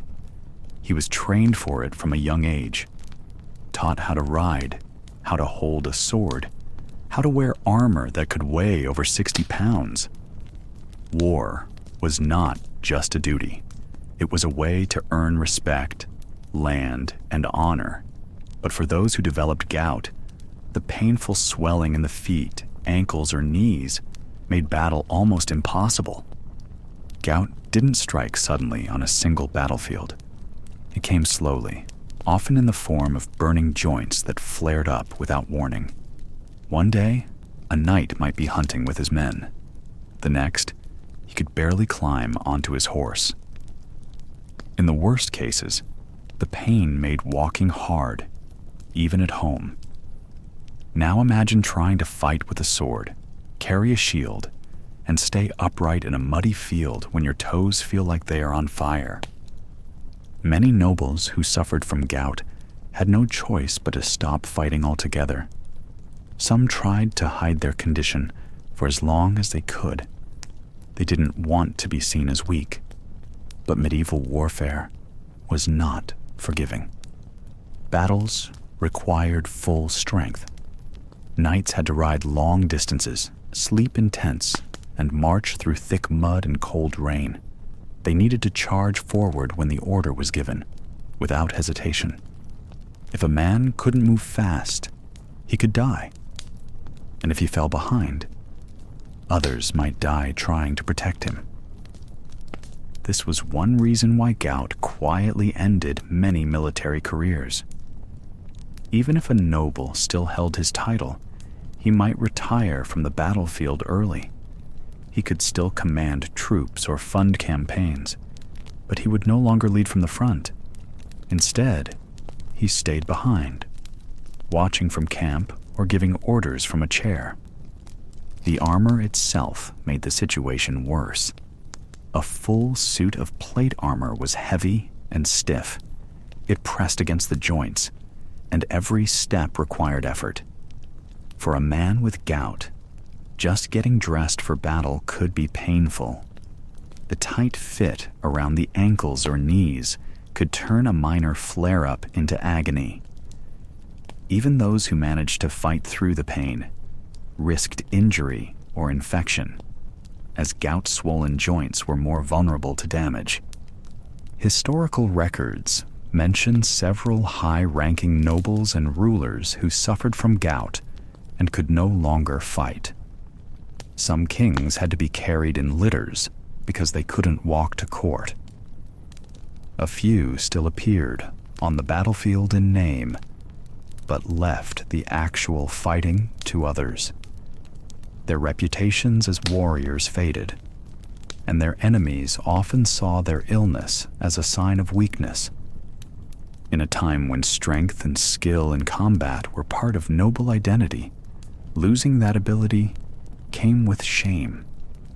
A knight might still hold land, titles, and wealth, but if he couldn't lift his sword or mount his horse, his role in society changed.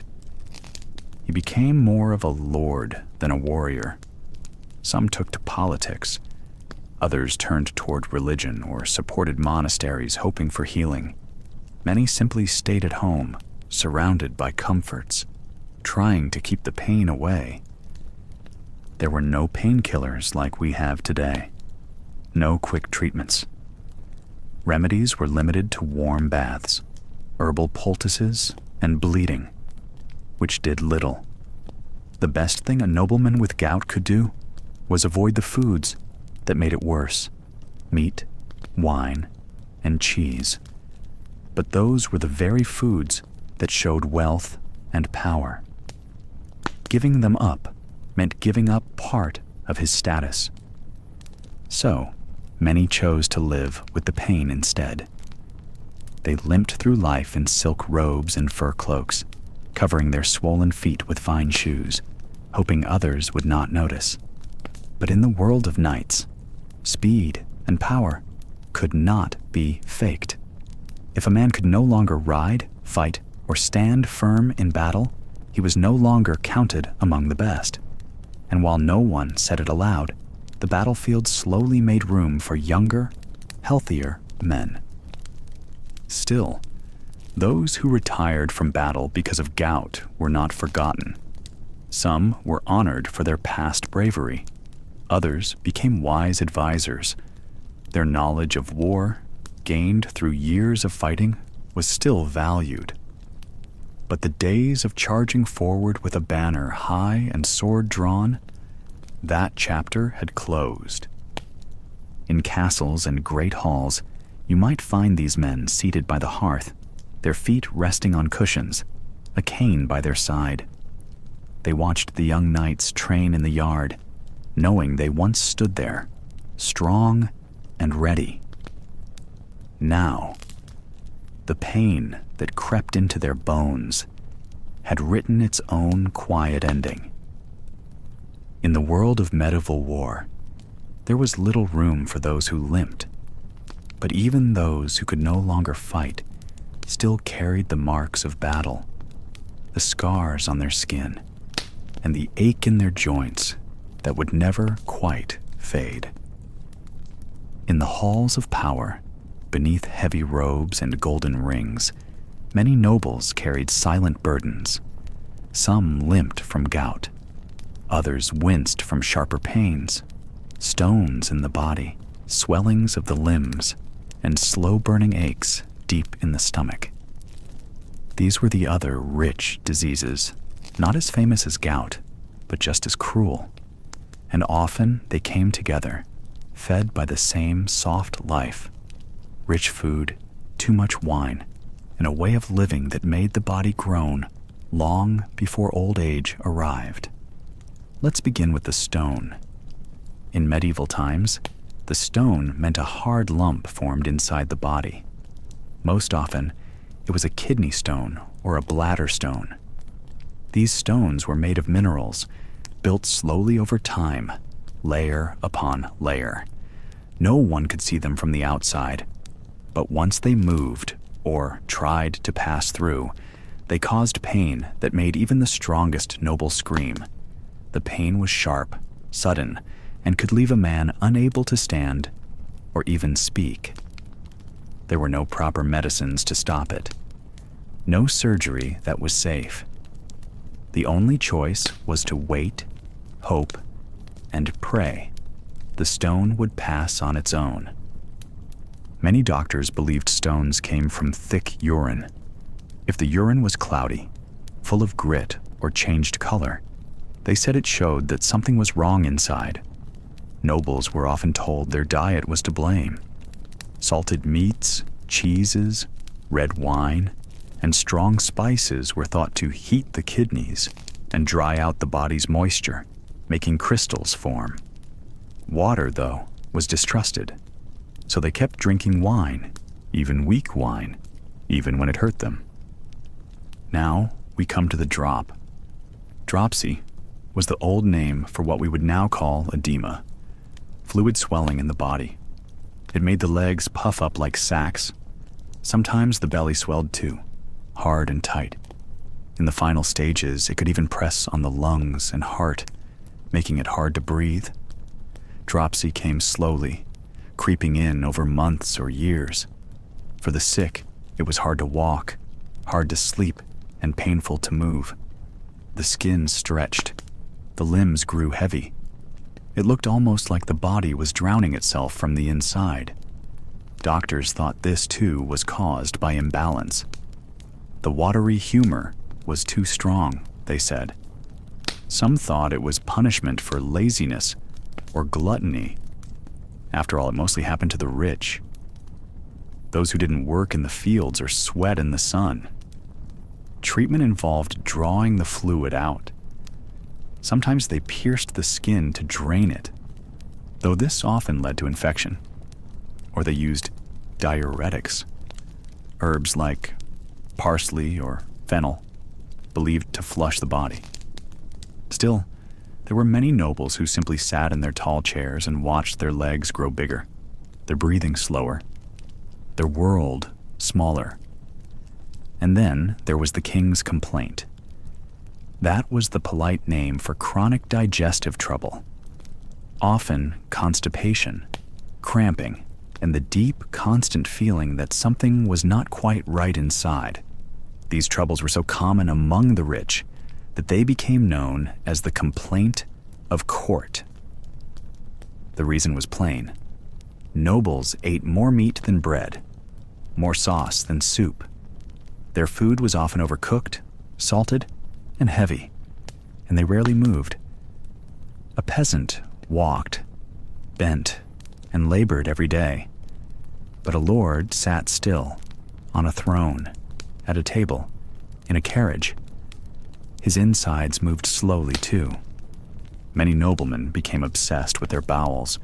Some kept notes on their movements. Others turned to harsh remedies, purgatives, enemas, strong herbs, even mercury. A bad doctor could cause more damage than help. Some of these treatments made the stomach burn or the mouth foam. Still, nobles were willing to try anything. The pain was steady and dull, but it lasted. It wore them down. In courtly letters, there are careful lines that hint at these troubles. "His Grace is unwell," they would write. Or, "The prince takes little meat today."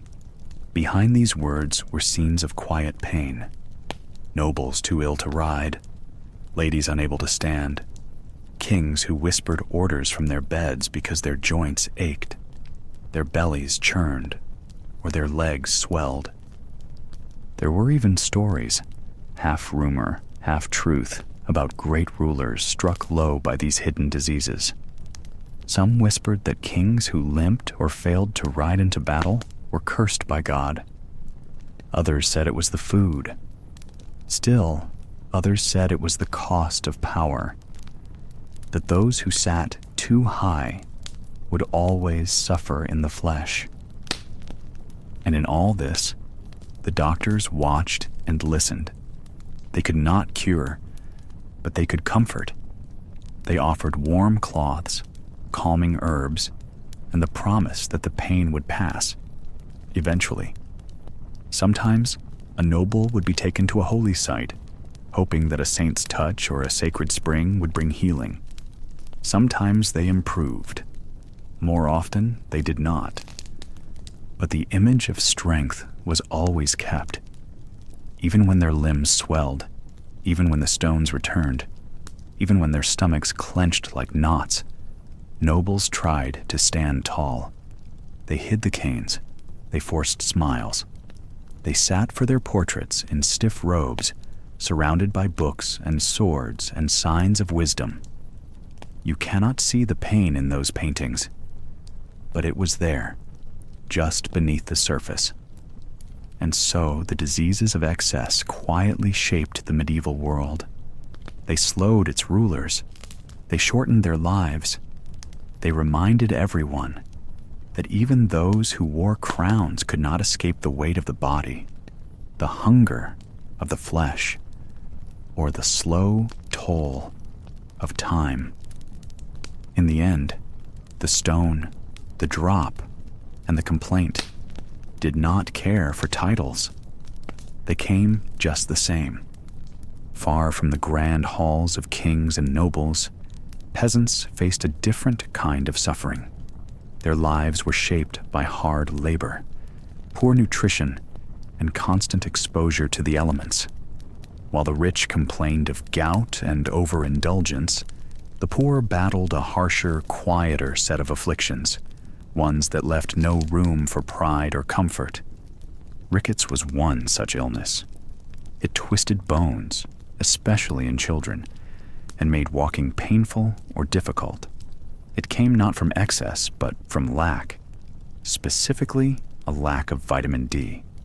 Peasant diets were often thin on dairy and sunshine. Long winters and heavy clothing meant many people rarely felt the sun on their skin, and their bodies couldn't make the vitamin they needed. Children grew with bent legs and aching joints. Some could not run or carry loads like the others, and many simply learned to live with the pain. Scurvy was another quiet killer. It was caused by a lack of fresh fruits and vegetables, which were scarce in the cold months and often missed entirely in a poor family's meals. Scurvy made gums bleed, teeth fall out, and wounds slow to heal. It drained energy from the body. In a time when energy meant survival, meant rising early to dig, plant, chop, and haul, scurvy could turn a strong man into someone too weak to work. Most never knew the cause. They blamed bad humors or a curse. Infections were constant companions. A scratch from a farming tool or a blister from walking too far could become dangerous quickly. There were no antibiotics. A simple cut could swell, redden, and fill with pus. Fever followed. Some healed with time and luck, others worsened until the body gave up. Dirty water, shared tools, and rough shelter made healing harder. For women, childbirth was especially dangerous. With no sanitation and no trained help, infection often followed delivery. Worms and lice were also part of daily life. Most peasants shared beds with family, and often with animals. Fleas, lice, and other parasites were everywhere. Itching was normal. Children and adults alike had swollen bellies from worms in their gut. The idea of being completely clean didn't exist. You could scrub in the river or rub yourself with straw, but the next day, the pests would return. Malnutrition was another quiet torment. The peasant table held little variety. Bread, porridge, and thin soups filled the stomach, but didn't nourish the body. Rarely was there meat or cheese, unless from a lucky catch or a gift. Milk was usually saved for the very young, or for making butter and cheese to sell. Hunger was constant. In hard years, when crops failed or war passed through, the hunger grew worse. bellies bloated. Children cried through the night. Weeds, bark, and even sawdust might be ground into flour to stretch a meal. Respiratory illnesses spread quickly in the small, smoky cottages where families slept close together. Fires burned low all night to keep warm, but without chimneys, the smoke filled the air. Coughs lasted for weeks, sometimes months. Pneumonia and bronchitis were deadly, especially for the old and the very young. Many families simply lived with coughing and wheezing as a normal sound in the home. Peasants did not write much down. Their pain was not recorded in fine letters or painted in portraits like the ailments of kings. But their suffering was just as real, if not more so. They bore it quietly, with no expectation of relief. A fever was endured. A limp became part of a person. Toothaches were handled with herbs, or when unbearable, with pliers and prayer. Despite this, there were small acts of care. Mothers knew which plants eased swelling, or which poultices cooled a fever. Old women passed down recipes for teas and ointments. Not all were useful, but some brought comfort.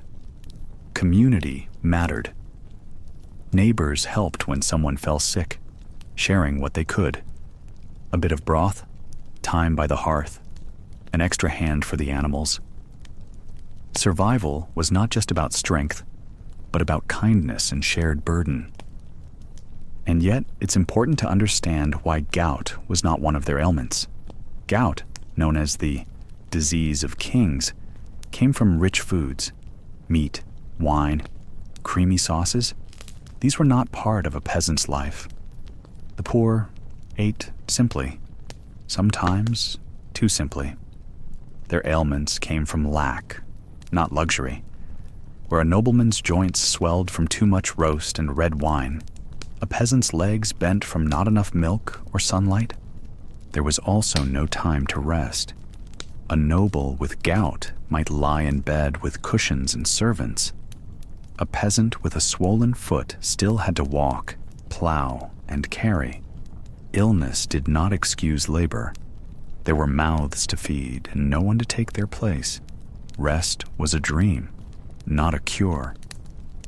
In this way, the pain of the poor was both more constant and less noticed. There were no feasts to show for it, no paintings to preserve it, just the quiet work of staying alive, day after day. Their ailments came without status and left few records behind. But if you could walk through a village in those times, look into the faces bent over the fields, you would see it.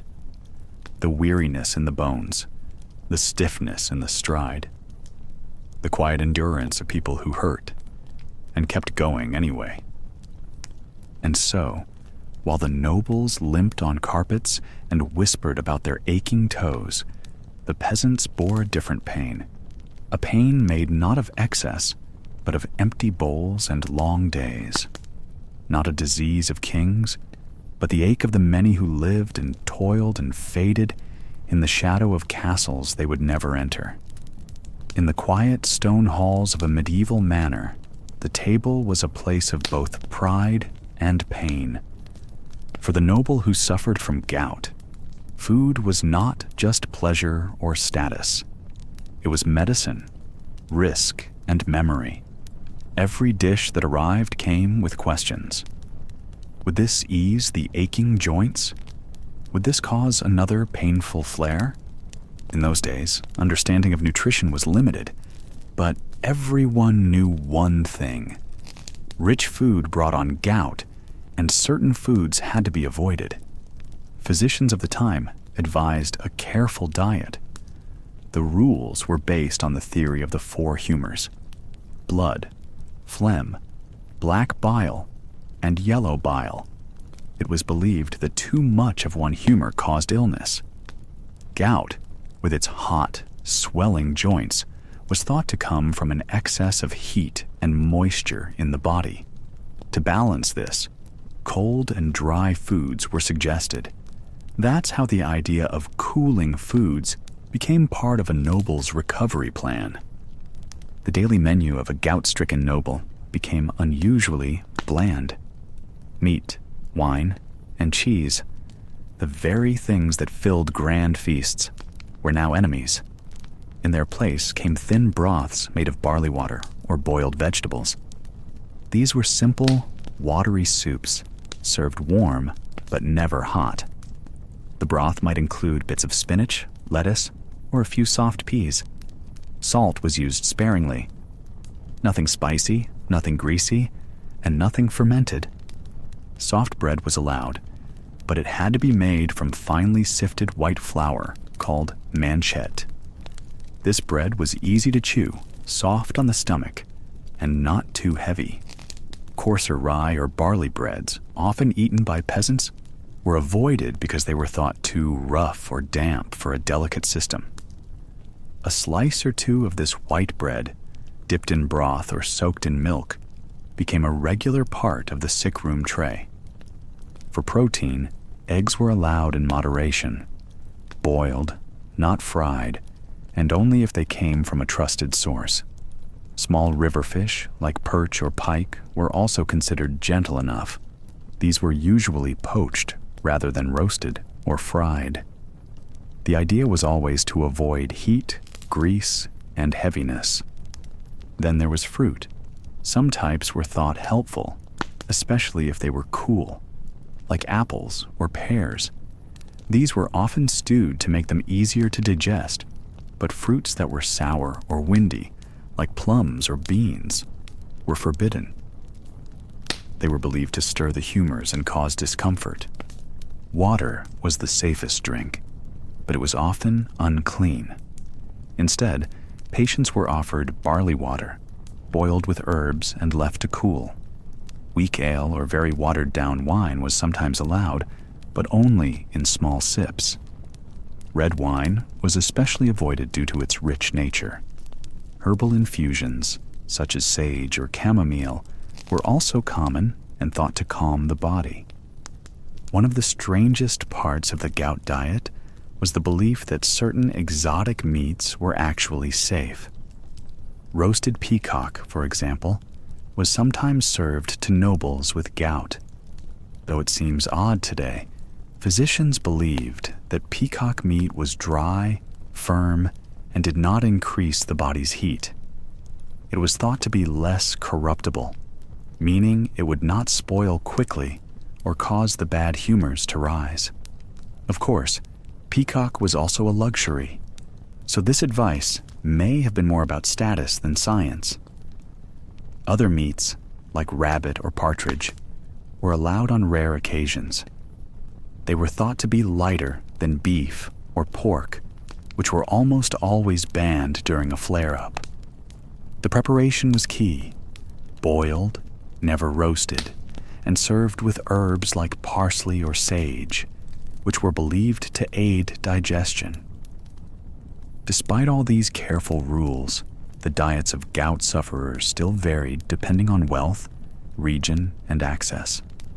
A noble in France might rely on local herbs and light wines. One in England might have more access to river fish and oats. Some lords ignored the diet entirely, preferring to endure the pain rather than give up their favorite dishes. Others became obsessive, consulting multiple doctors and monks in hopes of finding the perfect balance.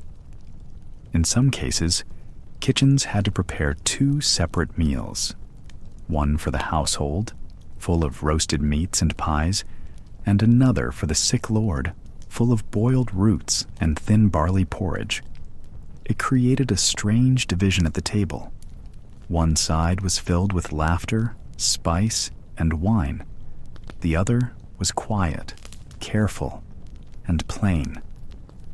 Servants played an important role in this. The steward oversaw the preparation, making sure forbidden ingredients never reached the lord's plate.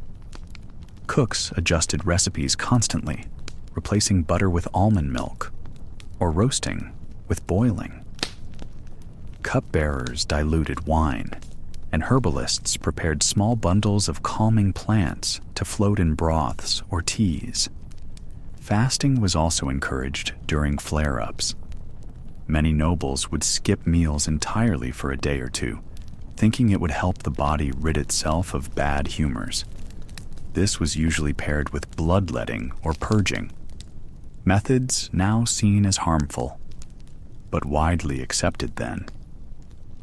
Pain was believed to be something that could be balanced or bled away. Looking back, these diets seem both careful and misguided.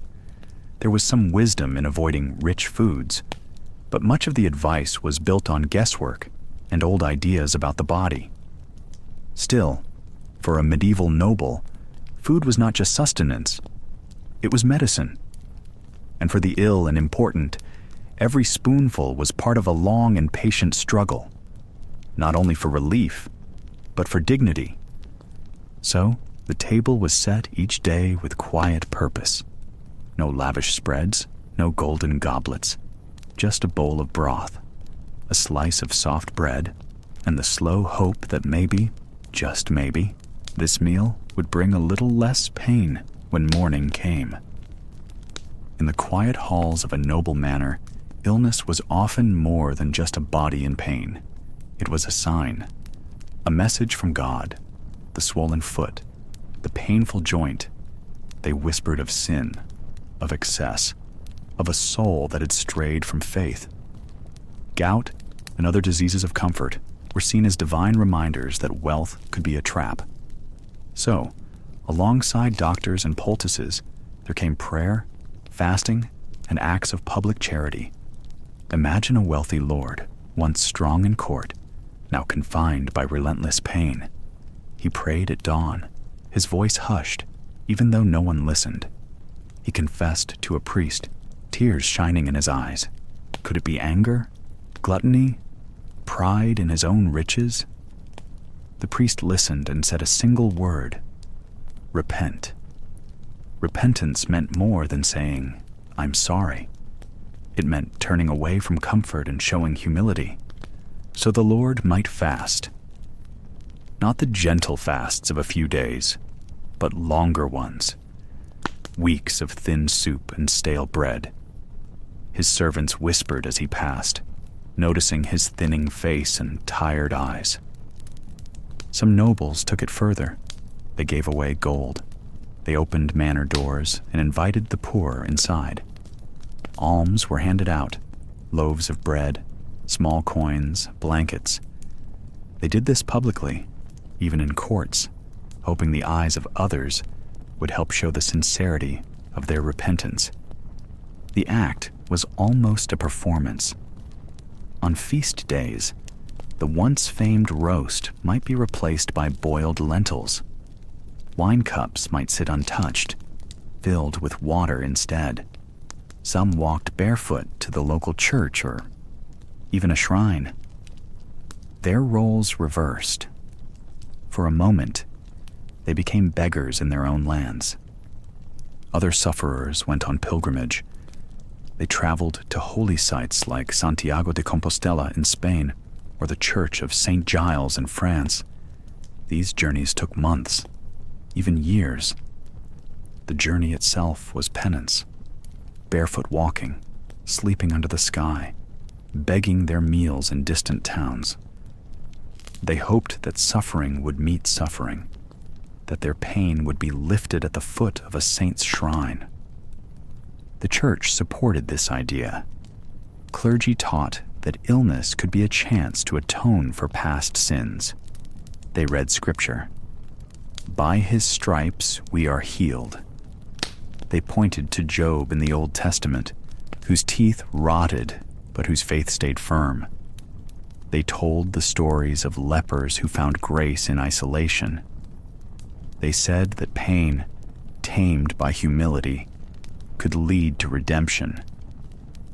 But even as nobles fasted and prayed, they did not abandon healing altogether. They wore wet bandages infused with herbs. They soaked aching limbs in oils. Physicians still visited. The line between penitence and practicality was thin. Records from monasteries show that some patients combined both. A count who fasted for 3 weeks also drank a broth made from sage and willow bark. A bishop who walked barefoot to a shrine also kept his foot warm and elevated every night. Faith and medicine were interwoven. Not all illnesses got this treatment. Plague was seen as chaos, not sin. Broken arms from a fall weren't divine judgment, but gout, dropsy, ulcers, they were different. They were tied to living too fully, too greedily. They were sins of the flesh made flesh, and that demanded penitence. There are stories of nobles who wore iron chains around their ankles, even in spring heat, chains that jingled with every step, reminding them of their past indulgence. They walked like that through the market, the fields, even into court, for months on end. And there were families who recorded it. "My lord wore chains," one steward wrote, "until the swelling left his foot. Then the chains were set aside and buried under the yew tree." In his mind, illness-consuming chains were buried with humility. It was more than symbolic. Many who practiced penance reported relief. The pain lessened. The joint loosened. Whether from fasting, new foods, or divine favor, they felt healed. Not all found relief, of course. Some lost weight until they looked frail. Some grew infected with other illnesses, consumption, fever, while fastening their belts and sleeping on floors. Some died in pursuit of holiness. Yet the hope remained. God noticed penance. A humble act, often public, could bridge the gap between sin and healing. The link between illness and guilt made sense. Excess led to affliction, so excess must stop. By the end of their trials, some nobles emerged changed. Their conversations were softer. They gave more generously. They took on the care of the poor themselves, building hospitals, funding leper houses. Their pain had shaped them. It had made them less proud. Others returned to old habits.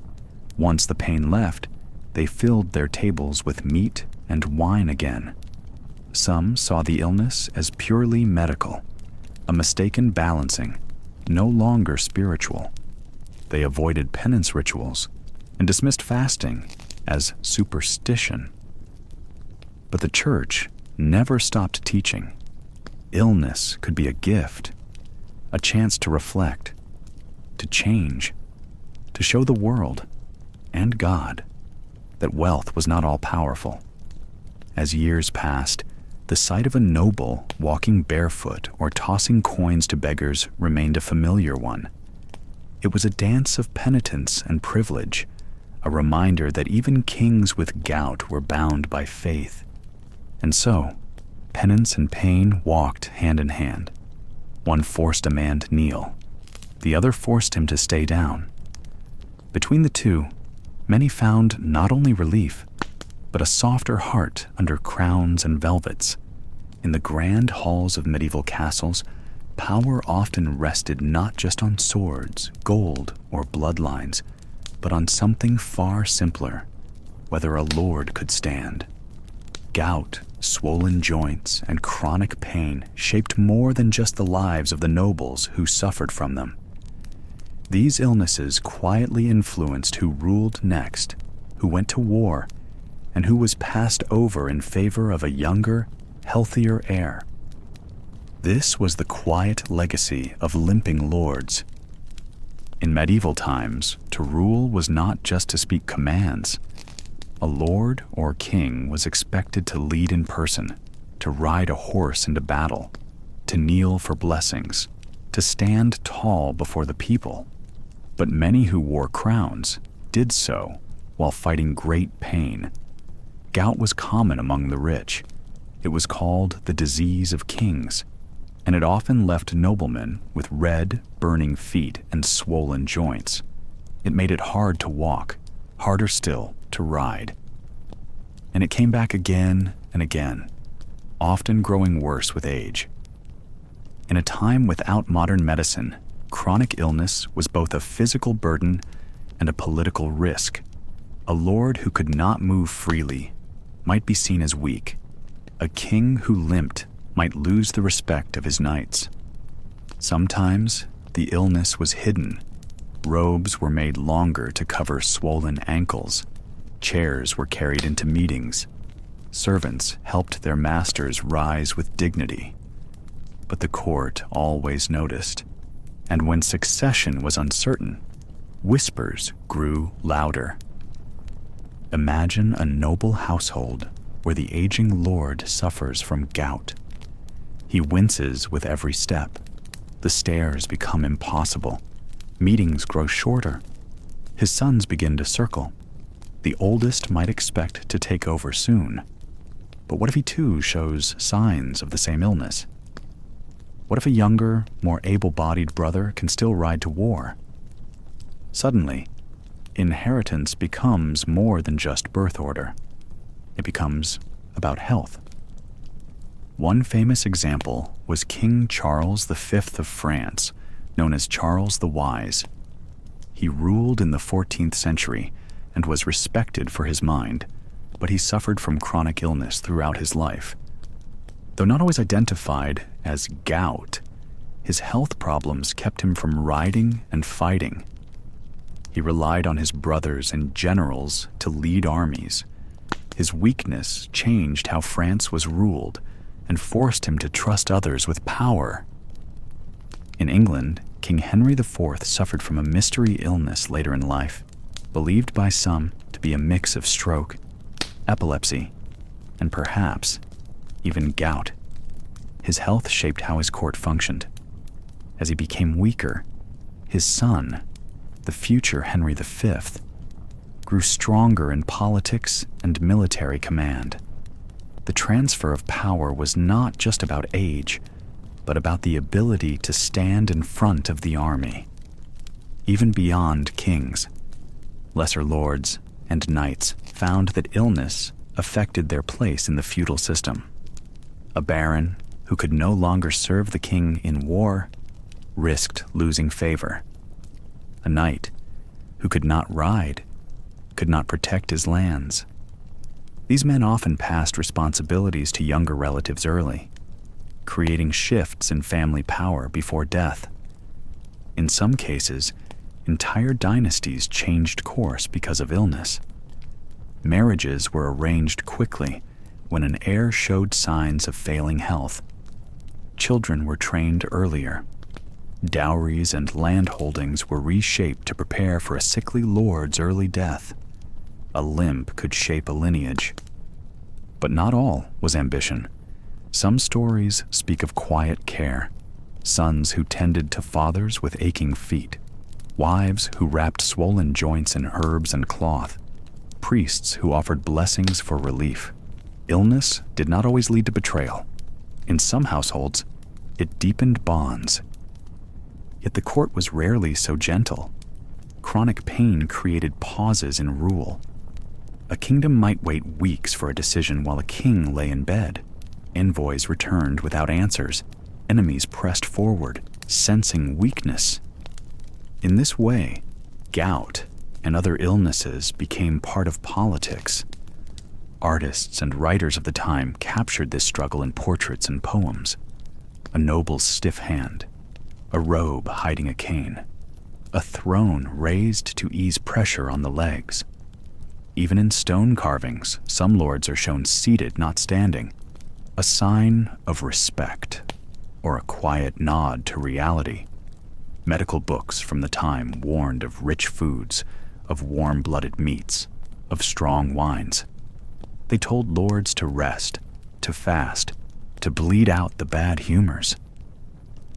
But most ignored these rules. Feasts were a part of status. To eat plainly was to look poor. And so the cycle continued. Pain was part of the price of power.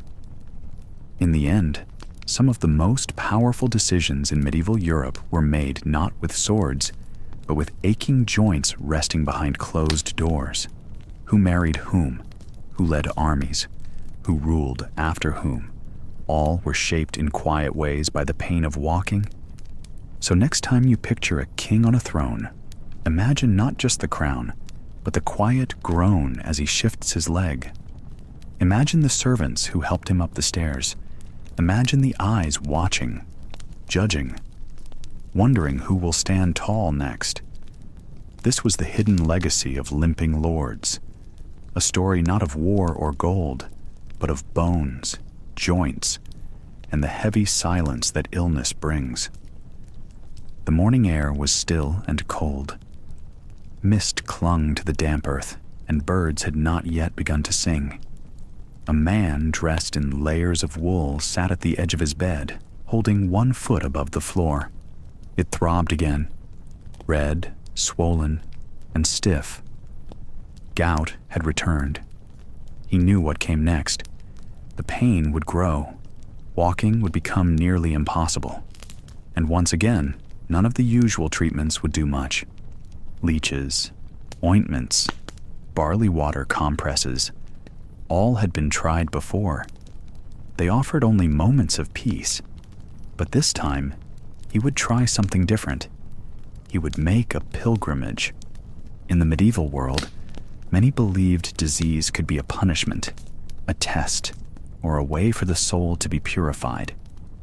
Sometimes it came from sin, sometimes from pride, or so they thought. Gout, with its sudden pain and strange attacks, confused many physicians. But priests and common people alike believed there was something sacred in suffering. And sometimes, the path to healing was not through the doctor's bag, but through the long, quiet walk to a holy place. So he packed a bag. He brought only what he could carry: bread, cheese, a small skin of wine, and a linen cloth to wrap his foot. He dressed plainly. Nothing fine. This was not a journey of wealth, but of humility. Before leaving, he gave alms to the poor. He visited the chapel, knelt, and asked for strength. The shrine he chose was 3 days' walk away. A saint known for healing the lame was buried there. People said miracles had happened at that tomb. A girl who could not speak found her voice. A farmer with a twisted back stood straight again. He did not know if such things were true, but he had heard them since he was a child. And when pain took everything else, hope remained. The road was slow. Each step made his foot burn. Sometimes he limped. Sometimes he sat in the grass to rest. Travelers passed him, some pilgrims too, others merchants. Most did not speak, but a few nodded or shared their food. They saw the way he walked and knew. Gout was not hidden. It showed in every careful step. He passed small chapels and wayside crosses. He paused at each one, pressing his hand to the stone. At one, he lit a candle. At another, he left a coin. This was part of the healing too, showing devotion, asking gently, quietly. There were no loud prayers, only whispered thoughts between a tired man and whatever might be listening. At night, he slept in barns or under trees. Once, a kind woman let him rest by her hearth. She had herbs drying from her ceiling: lavender, sage, and nettle. She made a tea for him and helped wrap his foot with warm cloths. She said her husband had once walked to the same shrine and came home smiling. Whether it was true or kind fiction, he did not ask. He only thanked her and closed his eyes. By the third day, the pain had dulled, maybe from walking, maybe from rest, or maybe just the rhythm of the road. The shrine stood on a small hill, stone gray and quiet. Smoke rose from nearby houses. The chapel doors were open. Pilgrims came and went with slow steps. Inside, candles lined the walls. The air was thick with wax and incense. At the front, behind iron bars, was the relic, a bone from the saint's arm, wrapped in linen, resting in a golden box. People knelt nearby, some weeping, others silent. A monk stood nearby, offering blessings. The man knelt, slowly. It hurt to bend, but he stayed there for a long time.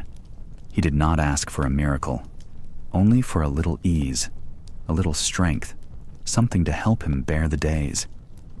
Around him, footsteps moved softly. The monk placed a hand on his shoulder, whispered a short prayer, then moved on. He touched the cool stone of the floor. Then he pressed his wrapped foot against it. Not for magic, but for connection. This was where others had come with their pain. He was one of many. That helped, somehow. Later, he slept in a room nearby, a place where pilgrims were allowed to rest for free. He ate a plain meal with others, lentils, bread, water. Some talked, others stared into their bowls. One man had come with a twisted leg. Another had lost his sight in one eye. All had walked far. In the morning, his foot still hurt, but it was different now. Not gone, but changed. Maybe it was the walk, maybe the hope, or maybe the sense that he had done all he could. There was peace in that. He walked home slowly, stopping often. He passed the same trees, the same streams, but they looked softer now. He didn't expect to be cured. He just wanted a little more time without pain, or at least the strength to bear it when it came again. At home, he told no grand stories. He placed the cloth he used at the shrine in a small box and kept it near his bed. Some days, the pain stayed away. Other days, it returned. But whenever it became too much, he would look at the cloth and remember the walk, the candles, the quiet. Not all healing is the same.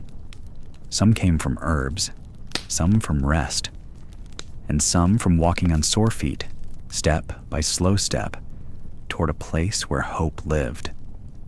Thanks for listening. If you're already asleep, great. We've successfully lulled you to sleep. And if you're still awake, well, that's impressive. If you genuinely enjoy these boring stories about history, feel free to subscribe to our channel whenever you're in the mood. Sleep well, and good night.